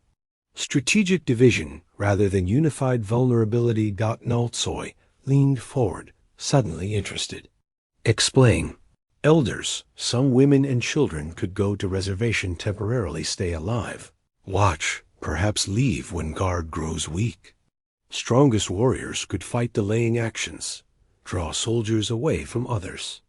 Some families could travel north to Navajo cousins or south to mountains where no white man goes. A council murmured consideration. Sarah watched Bééshį's face, recognizing the painful calculation behind his suggestion. Survival over pride, pragmatism over principle. He had always been the strategist, the long-view thinker among the tribe's leaders. "And you, Bééshĩ?" the elder asked. "Which path would you walk?" A moment's hesitation. His eyes found Sarah's briefly before returning to the elder. "I would lead those seeking new territory. I know paths others do not, places soldiers would fear to follow." Sarah's heart constricted. He was offering to lead the most dangerous mission, guiding vulnerable families through winter terrain to uncertain sanctuary. Noble and necessary and potentially fatal, the council discussed through the afternoon and into evening, weighing options, calculating risks. Sarah listened, occasionally offering insights about military procedures or settler movements when asked. As darkness fell, a tentative consensus emerged. The tribe would divide along lines similar to Bééshį's suggestion. Approximately 20 warriors would create diversions to occupy military attention. A small group of elders would reluctantly report to the reservation, bringing valuable intelligence back to the tribe through established communication networks. The remaining families, perhaps 40 people, including children, would attempt the journey to more remote territories under Bééshį's leadership. As the council concluded, Hastian Nabahi addressed Sarah directly. "You have choice. Also, Wichii Naldlushi. Reservation officials would return you to your people, or you may journey with those seeking new home." The moment Sarah had both anticipated and dreaded had arrived. The letter announcing the reservation policy had been accompanied by another document, a response to her message sent months earlier. Her children had indeed been found alive, taken east to a missionary school in Pennsylvania. They were safe. Education and care provided by the church. The news had brought both joy and anguish. Emma and James lived, yet they remained separated from her by impossible distance and circumstance. The missionary's letter had been kind but clear. The children were being civilized, taught to forget savage influences. Their return west was unlikely in the foreseeable future. "My children are safe but far away," she told the council. "I cannot reach them now, perhaps not for many seasons." The admission hurt, but contained acceptance of hard reality. "My place is here, with those who saved me, taught me, accepted me." Her eyes found Bééshĩ as, "I will journey with those seeking new home." His expression remained controlled, but she saw relief in the slight easing of his shoulders. They had not spoken of marriage or formal union, yet their connection had deepened through winter months of shared work and quiet evenings. The blue stone pendant now hung around her neck, accepted and worn after the news of her children's safety had released one part of her divided heart. As the council dispersed, preparations began immediately. Those designated for different paths gathered in family groups, discussing logistics, sharing limited resources. Sorrow mixed with determination. The tribe had faced forced migrations before, had survived by adaptation and courage. Yellow Bird approached Sarah with characteristic directness. "I go with reservation group," she announced. "Old bones not good for long journey. More useful as eyes and ears among soldiers." Sarah embraced the woman who had become her teacher and surrogate mother. "I'll miss your wisdom," she said, throat tight with emotion. "You carry my teachings with you," Yellow Bird replied, touching Sarah's medicine pouch. "Now you teach others." She glanced meaningfully toward Bééshĩ across the camp. "Take care of him. He carries too much responsibility alone." "I will," Sarah promised.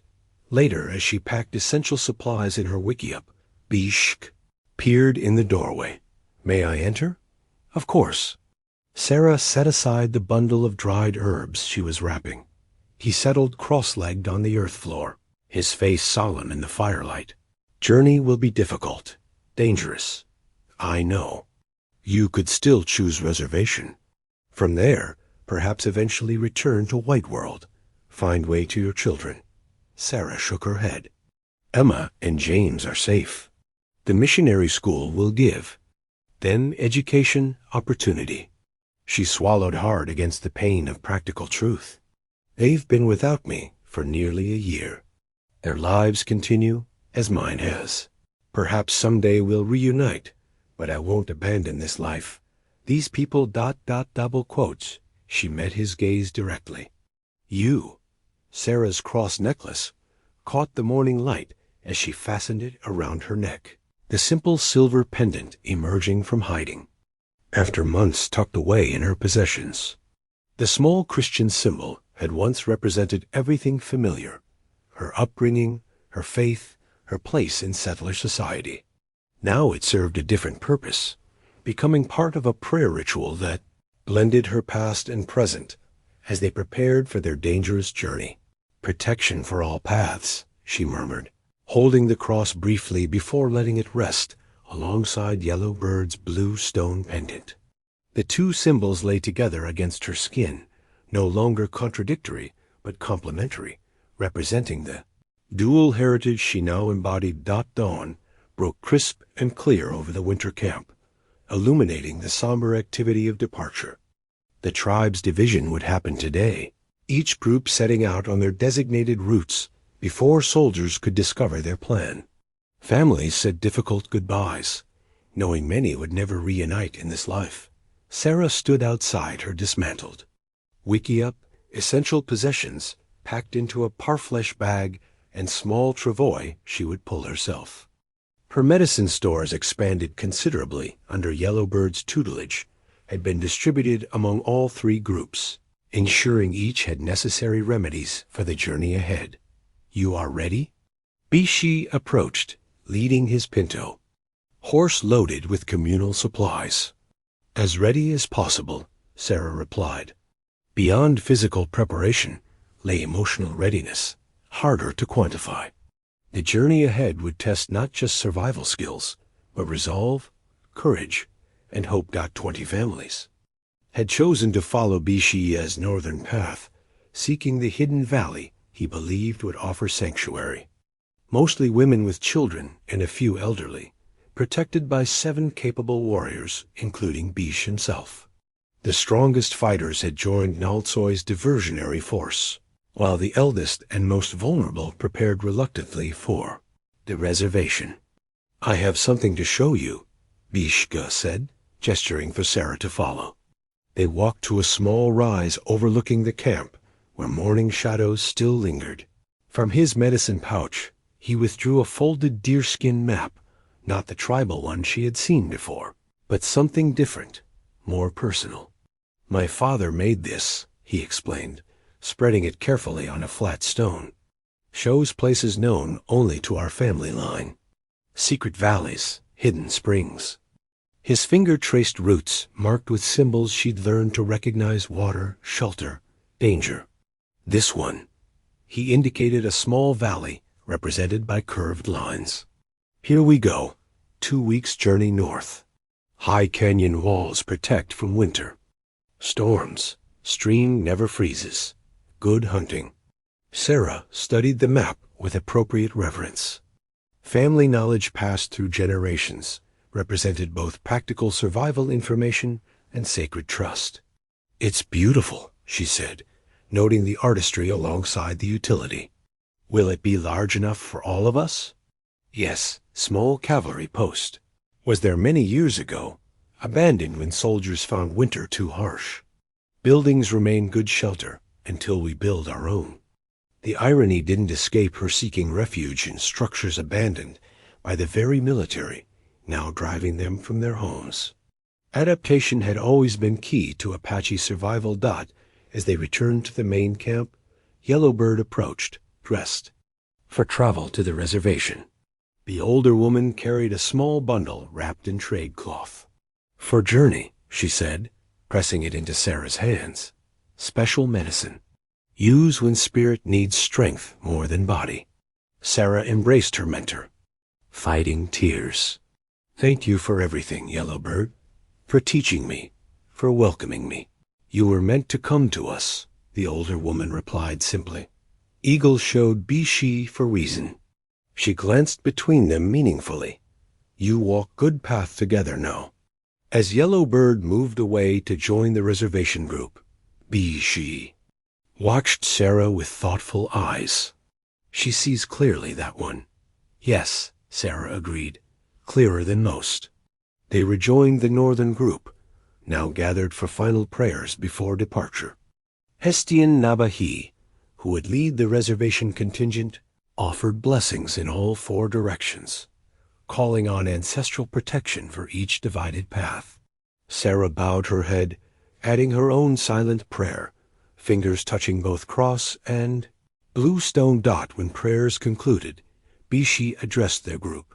We travel light, fast, quiet. 2 scouts always ahead. No fires except in hidden places. Children carried when tired. Everyone watches, everyone listens. His calm authority steadied nervous families.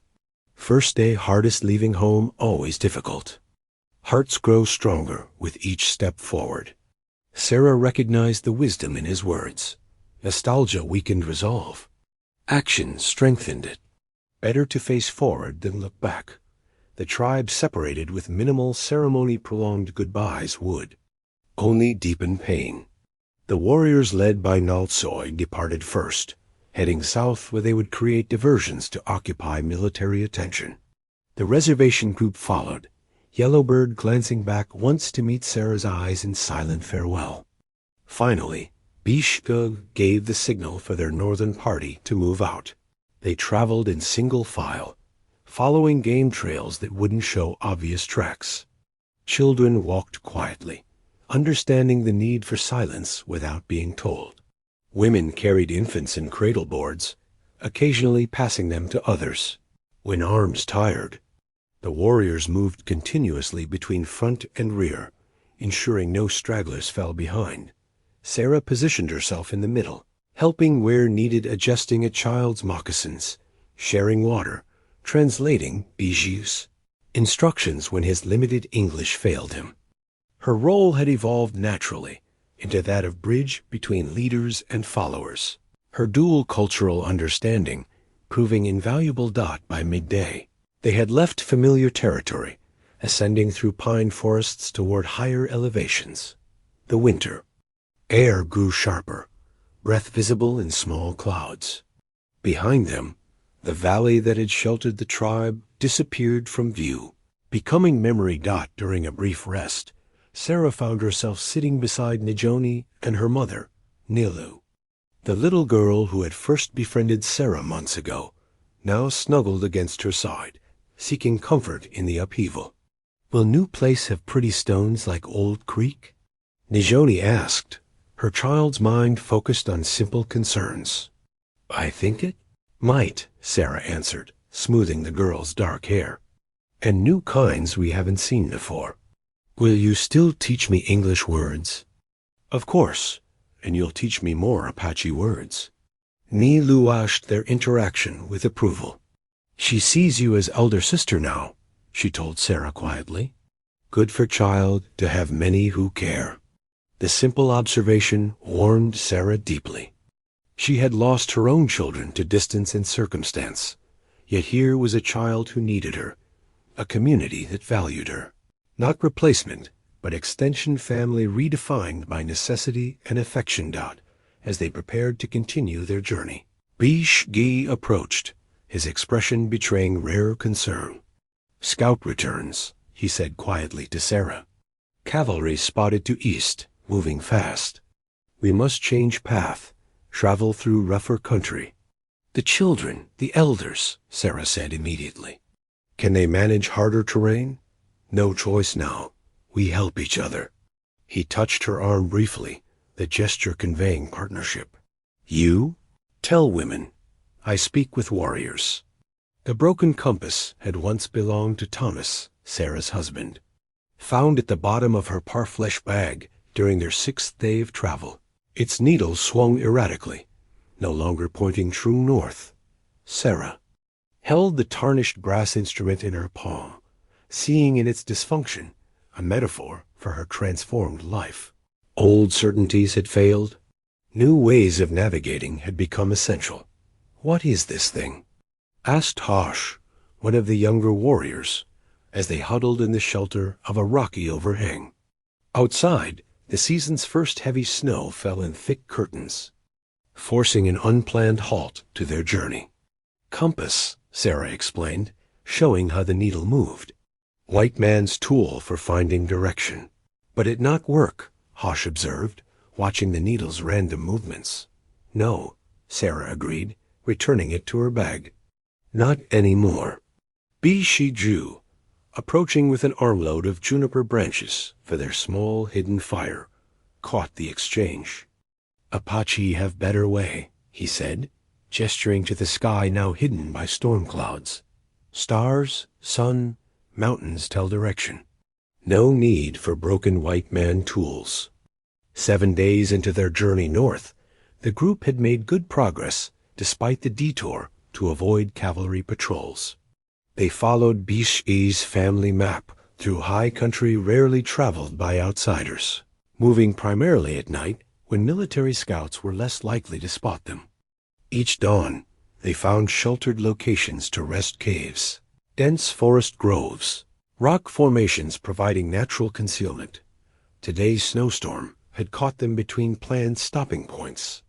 The rocky overhang provided minimal protection, but Bééshĩ assured them better shelter waited just hours ahead if the storm cleared enough for safe travel. "How much food remains?"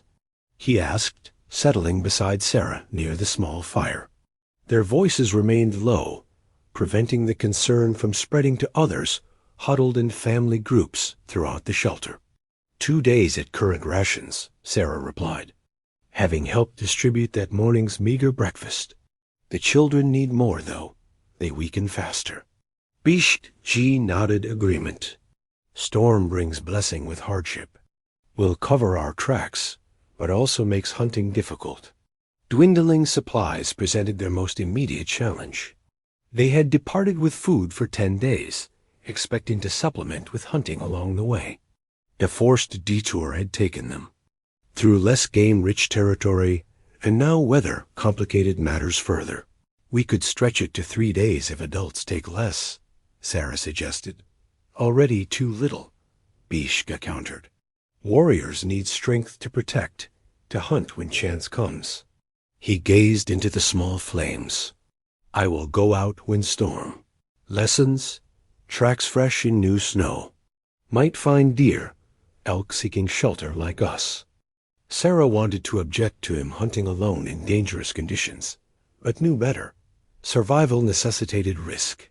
Instead, she removed a small bundle from her medicine pouch. "Take this. Tea made from these leaves brings warmth to the body even in coldest weather." He accepted the offering with a nod of thanks, their fingers brushing briefly. Though their relationship had deepened over winter months, they maintained proper reserve among the group. Apache culture respected private feelings, but expected public decorum, especially from leaders during crisis. As afternoon shadows lengthened, the storm's intensity diminished from blinding white to gentle snowfall. Bééshĩ prepared for hunting, selecting his strongest bow and checking each arrow with meticulous care. 2 other warriors would continue with the group toward the night's planned shelter, while he tracked alone, hoping to find game along a parallel route. "I will find you before full dark," he told Cinta, his second in command. "If not, continue to stone shelter on map. Make small fire only inside, where light cannot be seen." Sarah watched these preparations with outward calm, though concern tightened her chest. When Bééshĩ approached for final instructions about the group's movement, she touched the medicine pouch at his belt. "Return safely," she said simply. His eyes held hers briefly, conveying what propriety prevented him from expressing before others. "I carry good medicine," he replied. "Both kinds." The dual meaning acknowledging both her herbal remedy and their. armed itself as sources of strength warmed her despite the biting cold. The group moved out as planned, Bééshį disappearing into snow-laden forest, while the main party continued along the protected valley. Sarah helped an elderly man whose arthritic hip had stiffened in the cold, supporting his weight when the path grew steep. Behind her, mothers carried infants inside their own garments for warmth, while older children walked stoically despite obvious exhaustion. How much farther? Ní luaist, her daughter Nijoni, asleep against her shoulder.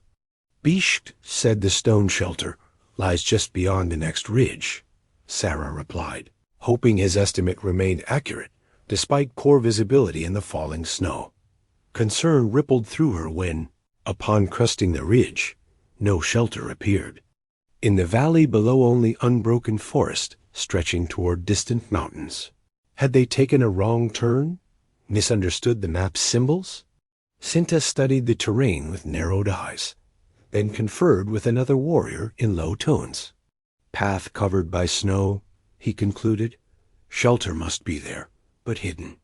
The group spread out cautiously, searching for any sign of the promised refuge as daylight faded. Sarah felt growing desperation night temperatures would plummet, and their temporary morning shelter lay too far behind to return before dark. It was Nijoni, waking from her nap on her mother's shoulder, who spotted it first. Look, stone house. Half buried in drifting snow, a low stone structure emerged from the hillside, not freestanding, but built into the natural rock formation. Its entrance, partially concealed by juniper, would have been nearly impossible to locate without precise knowledge of its existence.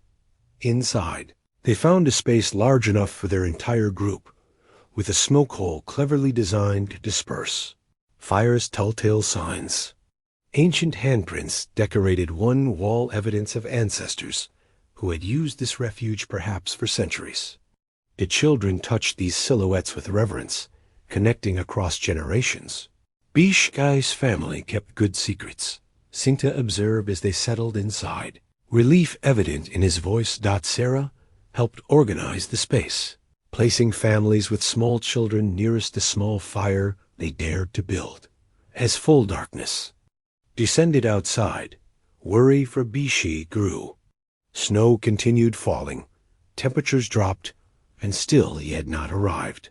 He knows this place, Nilu assured Sarah, noting her frequent glances toward the entrance. If anyone can find way in storm, it is Bééshĩ. I know, Sarah replied, trying to project confidence she didn't entirely feel. The broken compass in her bag had reminded her earlier of life's uncertainties, how quickly security could transform to danger, how trusted paths could disappear beneath sudden storms. The group ate their smallest meal, yet a few bites of dried meat, a handful of pine nuts per person. Children fell asleep quickly, exhausted from the day's difficult travel.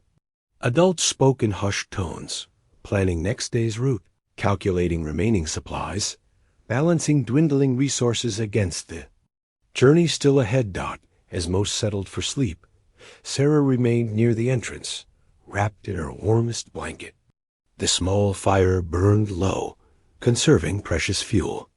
Outside, wind moaned through junipers, carrying occasional sounds that might be footsteps, might be hunting animals, might be nothing but winter's voice.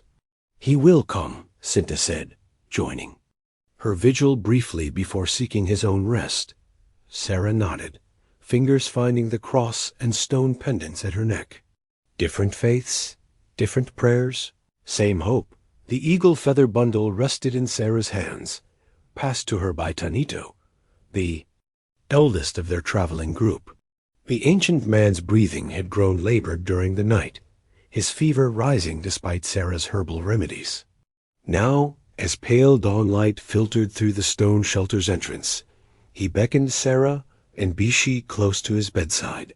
Take these, he whispered, his voice barely audible above the wind still moaning outside. Sacred medicine for those who lead together. The bundle contained 7 eagle feathers, each tied with sinew and adorned with beads of specific colors. Such feathers represented the highest spiritual blessing in Apache culture, traditionally reserved for medicine people and tribal leaders. That Tanito would entrust them to Sarah, alongside Bééshĩ, carried profound significance.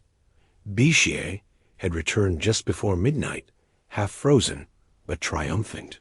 The storm had revealed, rather than concealed, game a young elk, seeking shelter in the same valley. His successful hunt meant food for several days, restored energy for their continuing journey. The group had celebrated quietly, careful to preserve most of the meat through quick smoking over their small fire. But Tanito had been too weak to eat more than a few bites. At 82 winters, the journey's hardships had pushed his aged body beyond recovery. Now, as morning arrived, his family gathered close, accepting the inevitable with quiet dignity.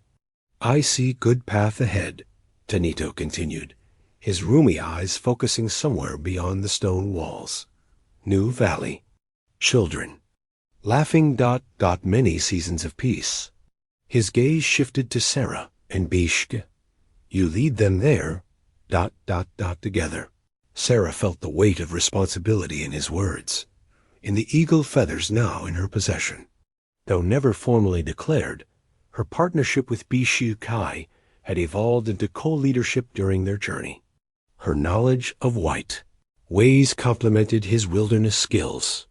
Her medical care balanced his hunting and defense. Her words with the women supplemented his guidance of the warriors.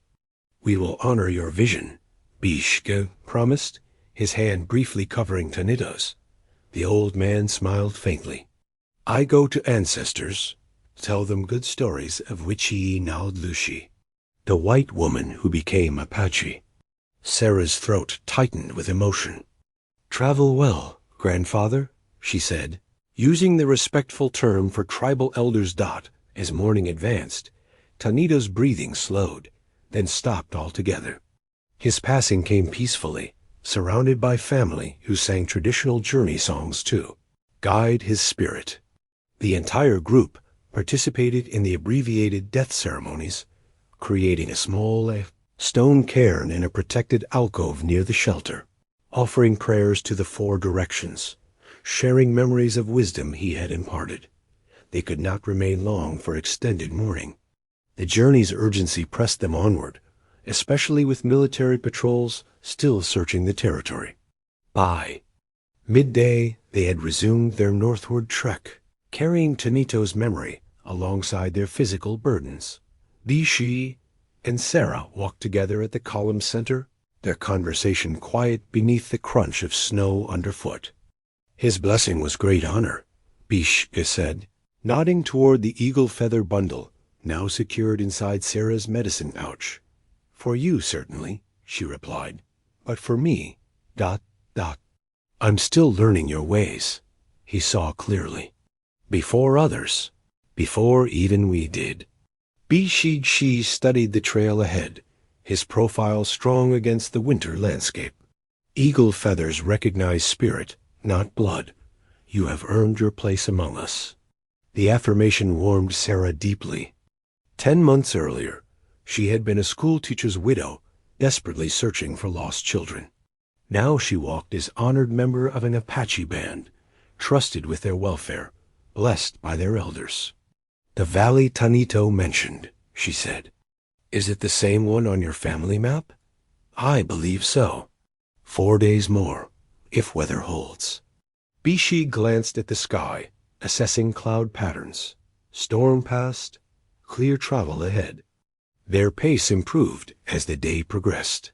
Children's spirits lifted with sunshine and full bellies. The meat from Bééshĩ's hunt had restored energy throughout the group, allowing them to cover more ground than any previous day. By late afternoon, they had reached a high pass, overlooking magnificent mountain ranges extending toward the northern horizon. Bééshĩ called a brief halt, allowing everyone to appreciate the vista, while he conferred with scouts about their exact position relative to his map. Sarah found herself standing beside Nilu and Nijoni, the little girl pointing excitedly at a distant eagle circling above snow-covered peaks. "Eagle grandfather," Nijoni declared with childish certainty, "watching over us." Sarah smiled at the girl's simple faith, her hand touching the feather bundle in her pouch. Perhaps Tenido's spirit did indeed watch their progress, guiding them toward the promised valley. Their moment of peaceful reflection shattered when Hosh returned from scouting the eastern approach, his expression grave as he spoke urgently to Bééshį. "What's wrong?" Sarah asked, reading concern in both men's postures. "Cavalry," Bééshì answered tersely. "Full company camped at base of mountains, blocking most direct path to valley." The news rippled through the group, parents pulling children closer, warriors checking weapons. After days without sign of pursuit, they had hoped the military's attention had been successfully diverted by Naltsoy's diversionary tactics. "Could they know where we're headed?" Sarah asked, the possibility chilling. "Perhaps. Or simply guarding obvious routes north." Bééshì studied the terrain with narrowed eyes. "We must find another way, longer, more difficult." The group gathered around as he knelt in the snow, using a stick to draw a rough map. "We are here," he indicated. "Soldiers here. Valley here." The triangle formed by these points presented their dilemma. Direct path through this canyon now too dangerous. Must go higher, through mountain pass. Sinta, respected for his caution, raised the obvious concern. Pass will have deep snow. Elders, children may struggle. "No choice now," Bééshì replied grimly. "Unless ... He paused, considering alternatives. "Unless we create distraction, as Naltsoy does elsewhere." Sarah understood immediately what he suggested. "You mean divide again? Some create false trail, while others take the difficult pass?" "Yes. Few warriors make obvious tracks leading west, draw soldiers away. Others continue north through high country." The strategy made tactical sense, but carried significant risks. Those creating the diversion would face grave danger, and the main group would lose valuable protection while navigating treacherous terrain. "I will lead false trail," Bééshì stated. Decision made. Sinta guides others to valley with family, map. "No." Sarah spoke before fully considering her response, instinct overriding diplomacy. All eyes turned to her in surprise. Apache women rarely contradicted men's decisions in public, especially regarding warfare strategy. Realizing her breach of protocol, Sarah moderated her tone, but maintained her position. "Forgive me, but you're the only one who knows the hidden valley's exact location. Your family map helps, but your knowledge is essential. Someone else must lead the diversion." Murmurs of agreement rose from several group members. Bééshì's unique knowledge of their destination outweighed even his superior scouting skills for this particular mission. The cavalry officer's jacket hung loosely on Bééshì's frame, its blue wool a stark contrast against his buckskin leggings. The garment taken from a supply wagon during a daring night raid represented both disguise and desperate gamble. In the gathering twilight, from a distance, he might pass for a soldier on patrol. "It's too dangerous," Sarah said, watching him adjust the stolen uniform jacket. They stood slightly apart from the others, final preparations underway for their group's division. "If they discover you ... they will not." Bééshì's confidence belied the risk he was taking. "I only need to be seen from distance. Lead them away from Mountain Pass." The debate following Sarah's objection had lasted into evening. Ultimately, a compromise emerged. Bééshì would indeed lead the diversionary group, but not alone. 3 warriors would accompany him, creating a false trail westward to draw cavalry pursuit. Sinta would guide the main group, women, children, and elders through the treacherous mountain pass, using Bééshì's family map to navigate toward their destination valley. The groups would reunite in 3 days at a landmark called Speaking Rocks. If all went according to plan. You have map memorized? Bééshį asked, though he had confirmed this multiple times already. Sarah nodded, touching her medicine pouch where she carried a charcoal copy of the essential route. Speaking Rocks. 3 days. We'll be there. Their conversation, like many between them, carried layers of meaning beneath practical details. Concern masked as logistics. Affection disguised as instruction. In the months since Sarah had chosen to stay with the tribe, their relationship had deepened without formal declaration. Bound by mutual respect and growing love, neither had directly named. Now, facing separation under dangerous circumstances, unspoken feelings pressed against cultural restraint. Which ye now Lushi, Bééshĩ said softly, using her Apache name. If I do not come to Speaking Rocks, ... You will, Sarah interrupted, unwilling to entertain alternatives. If I do not, he persisted gently, lead our people to valley. You know way now. They trust you. Sarah swallowed against the tightness in her throat. We will meet at Speaking Rocks, she repeated firmly. All of us. Bééshĩ studied her face in the fading light, memorizing features as if for a long absence. Then, breaking with Apache reserve, he reached for her hand, a public gesture of connection rarely displayed even between established couples. 3 days, he agreed softly. Dawn found the groups already separated, Sarah leading the main party higher into the mountains, while Bééshį's smaller band descended toward the valley where cavalry had established camp. The morning unfolded, clear and cold, fresh snow crunching beneath moccasins as they navigated increasingly steep terrain. Sarah walked point alongside Cinta, using landmarks from the memorized map to guide their path. Behind them stretched a line of 25 people mothers carrying infants, older children walking stoically despite obvious fatigue, elders supported by younger adults. Their progress, though steady, remained painfully slow as snow deepened. With elevation. By midday, Sarah's concern had shifted from Bééshį's dangerous mission to their own increasingly precarious situation. The mountain pass loomed another 1,000 feet above them, its narrow trail barely visible beneath wind-sculpted snowdrifts. Clouds gathered to the northwest, suggesting another storm approaching. We must reach pass before dark, Cinta observed, voicing her unspoken worry. Not safe to camp on open mountainside.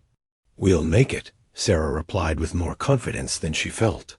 The group's pace had slowed considerably as the ascent steepened.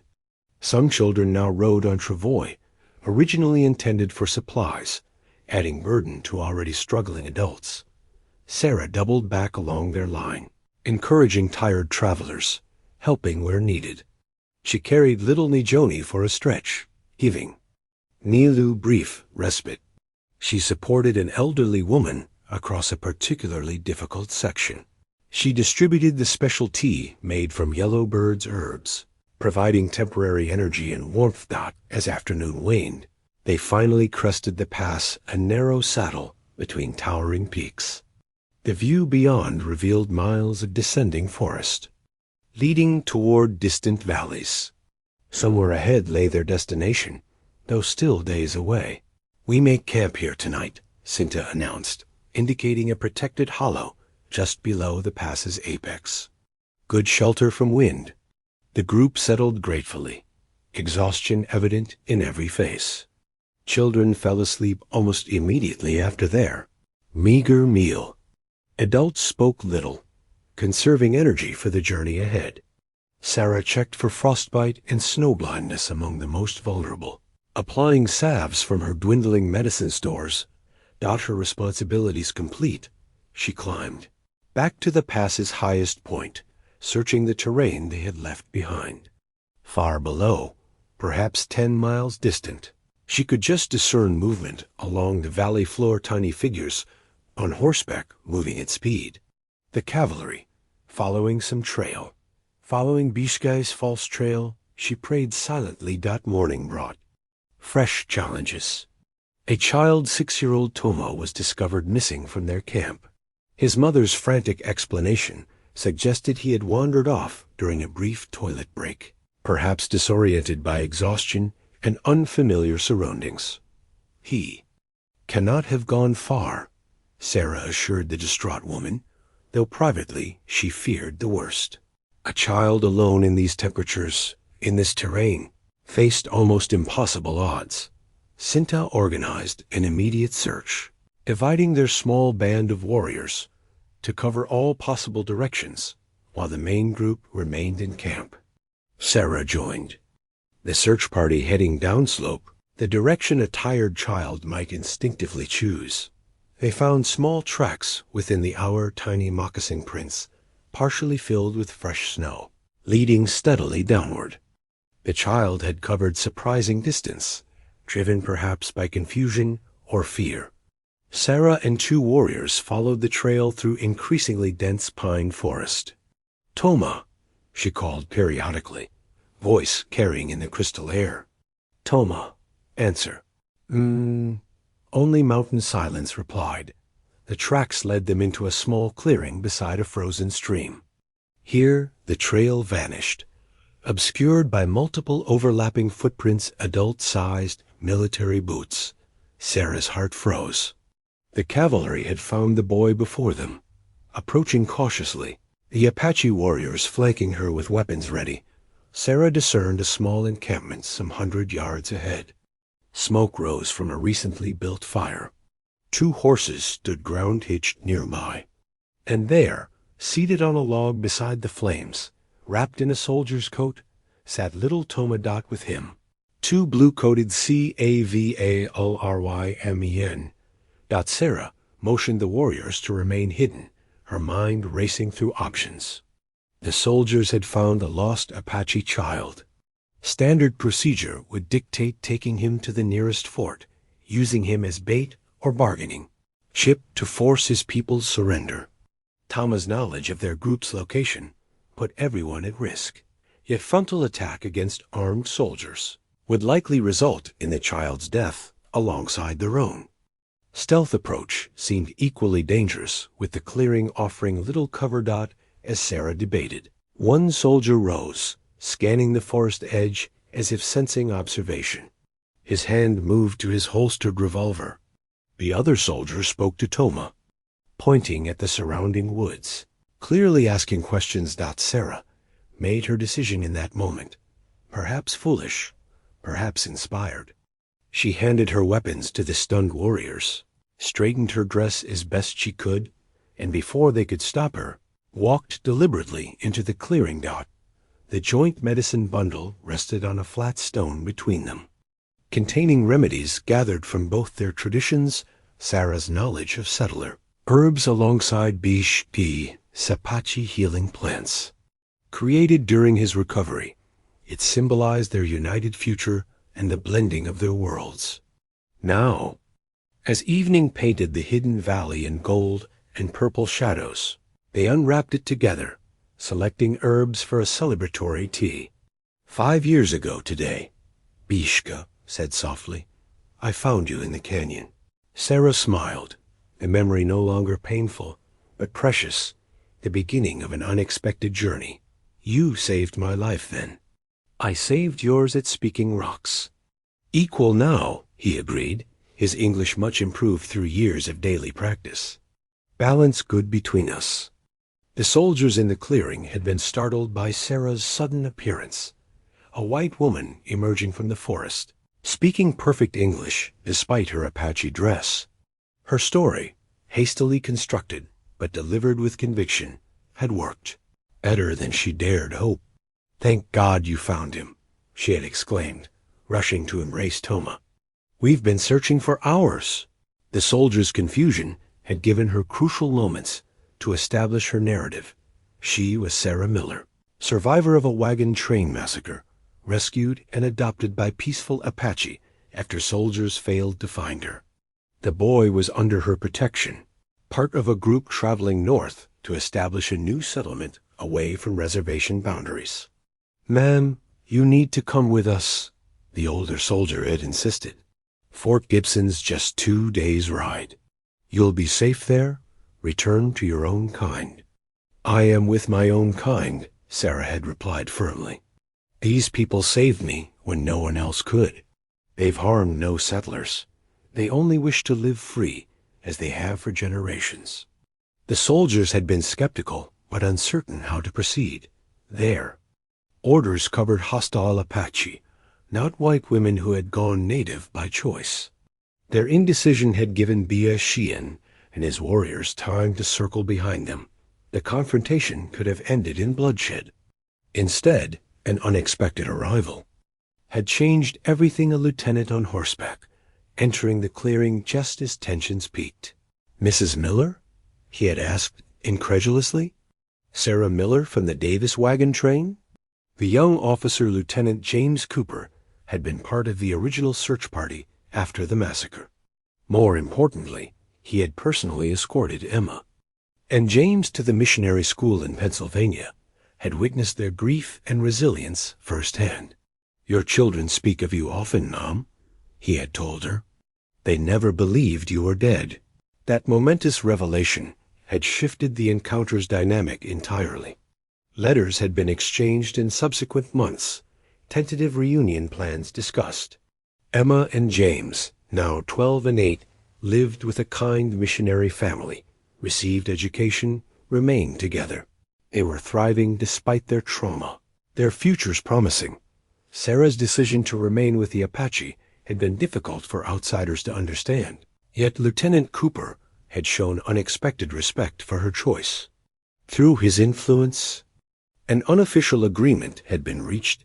Bééshĩ band would be left undisturbed in their hidden valley if they maintained peaceful isolation. "You're thinking about the children," Bééshĩ observed now, reading her introspection accurately. "The letter said they might visit next summer," Sarah replied, anticipation warming her voice. "Emma wants to learn medicine plants. James is curious about everything Apache. Good young ones, strong spirits like their mother." Bééshĩ added juniper berries to their tea mixture. "Valley has space for all family from both worlds." Their hidden valley had proven everything Bééshĩ's family map promised sheltered, fertile with abundant game and clean water. The abandoned cavalry post had provided initial shelter while they built traditional wickiups. Over 5 years, their settlement had grown as additional families joined them, mostly Apache, but also a few mixed heritage couples seeking refuge from prejudice in both white and tribal communities. Sarah's role had evolved with the settlement. Her medical knowledge, combining traditions, made her a sought-after healer. Children gathered in her wickiup for lessons conducted in both English and Apache. Adults brought disputes for her balanced perspective, valuing wisdom that bridged cultural divides. "Nijoni returns tomorrow," she remembered suddenly. Her first big hunt with Nailu, the little girl who had once brought Sarah wildflowers, now approached womanhood, showing remarkable talent with bow and horse. Her special bond with Sarah remained undiminished by time, their relationship a source of joy that had helped heal the absence of Emma and James. Bééshĩ's hand covered Sarah's, his touch familiar and cherished. "You have taught her well, both Apache ways and white knowledge." "We all have," Sarah corrected gently. "It takes the whole village." The tea prepared, Bééshĩ poured 2 cups, offering the first to Sarah with traditional respect. They drank in comfortable silence as twilight deepened around their home. Home. The word had transformed through Sarah's journey from Illinois schoolhouse to wagon train dreams, from desperate canyon survival to Apache winter camp, and finally, to this hidden valley where worlds merged rather than collided. "Sometimes I still wonder," she admitted, watching stars emerge above the valley. "What would have happened if you hadn't found me that day?" "Eagle medicine guided me," Bééshĩ replied simply, touching the feather still worn in his braid. Original one from his father, now accompanied by one from Tanito's sacred bundle. Spirits knew our paths should join. From the settlement below, sounds of evening drifted upward, children's laughter, women's voices, men returning from hunting. Their community prepared for night, secure in hard-won peace. I never thought I could have this again, Sarah said softly. Family, purpose, home, different family, new purpose. Better home, Bééshį, she suggested, his arms circling her shoulders. Sarah leaned into his embrace, the blue stone pendant and silver cross still hanging together at her throat after all these years. Better, she agreed, as full darkness settled. Over the valley, they gathered their medicine bundle and walked hand in hand toward the dwelling they had built together, larger than traditional wickiups, incorporating elements from both cultures. Outside its entrance played their 3-year-old son, little Eagle, his features a perfect blend of his parents' heritage. Shima, Ji, he called excitedly, running to them with something clutched in his small hand. Look what I found. He opened his palm to reveal an eagle feather small, perfectly formed, its tip dipped in white as if painted with starlight. Eagle blessed you, Bééshĩ had told him solemnly, lifting the boy onto his shoulders. Very special medicine. Sarah watched them, heart full beyond measure. The lost settler woman had not just been found, she had been transformed, reborn into a life richer and more meaningful than she could have imagined in her darkest hours. As they entered their home together, Bééshĩ caught her gaze across their son's animated chatter. His eyes held the same quiet intensity they had shown that first day in the canyon, when he knelt beside a dying stranger and offered precious water. Be my wife forever, he whispered in Apache, the words both memory and renewed promise. Forever. Sarah replied in the same language, the word a bridge between worlds, between past and future, between what was lost and what was found.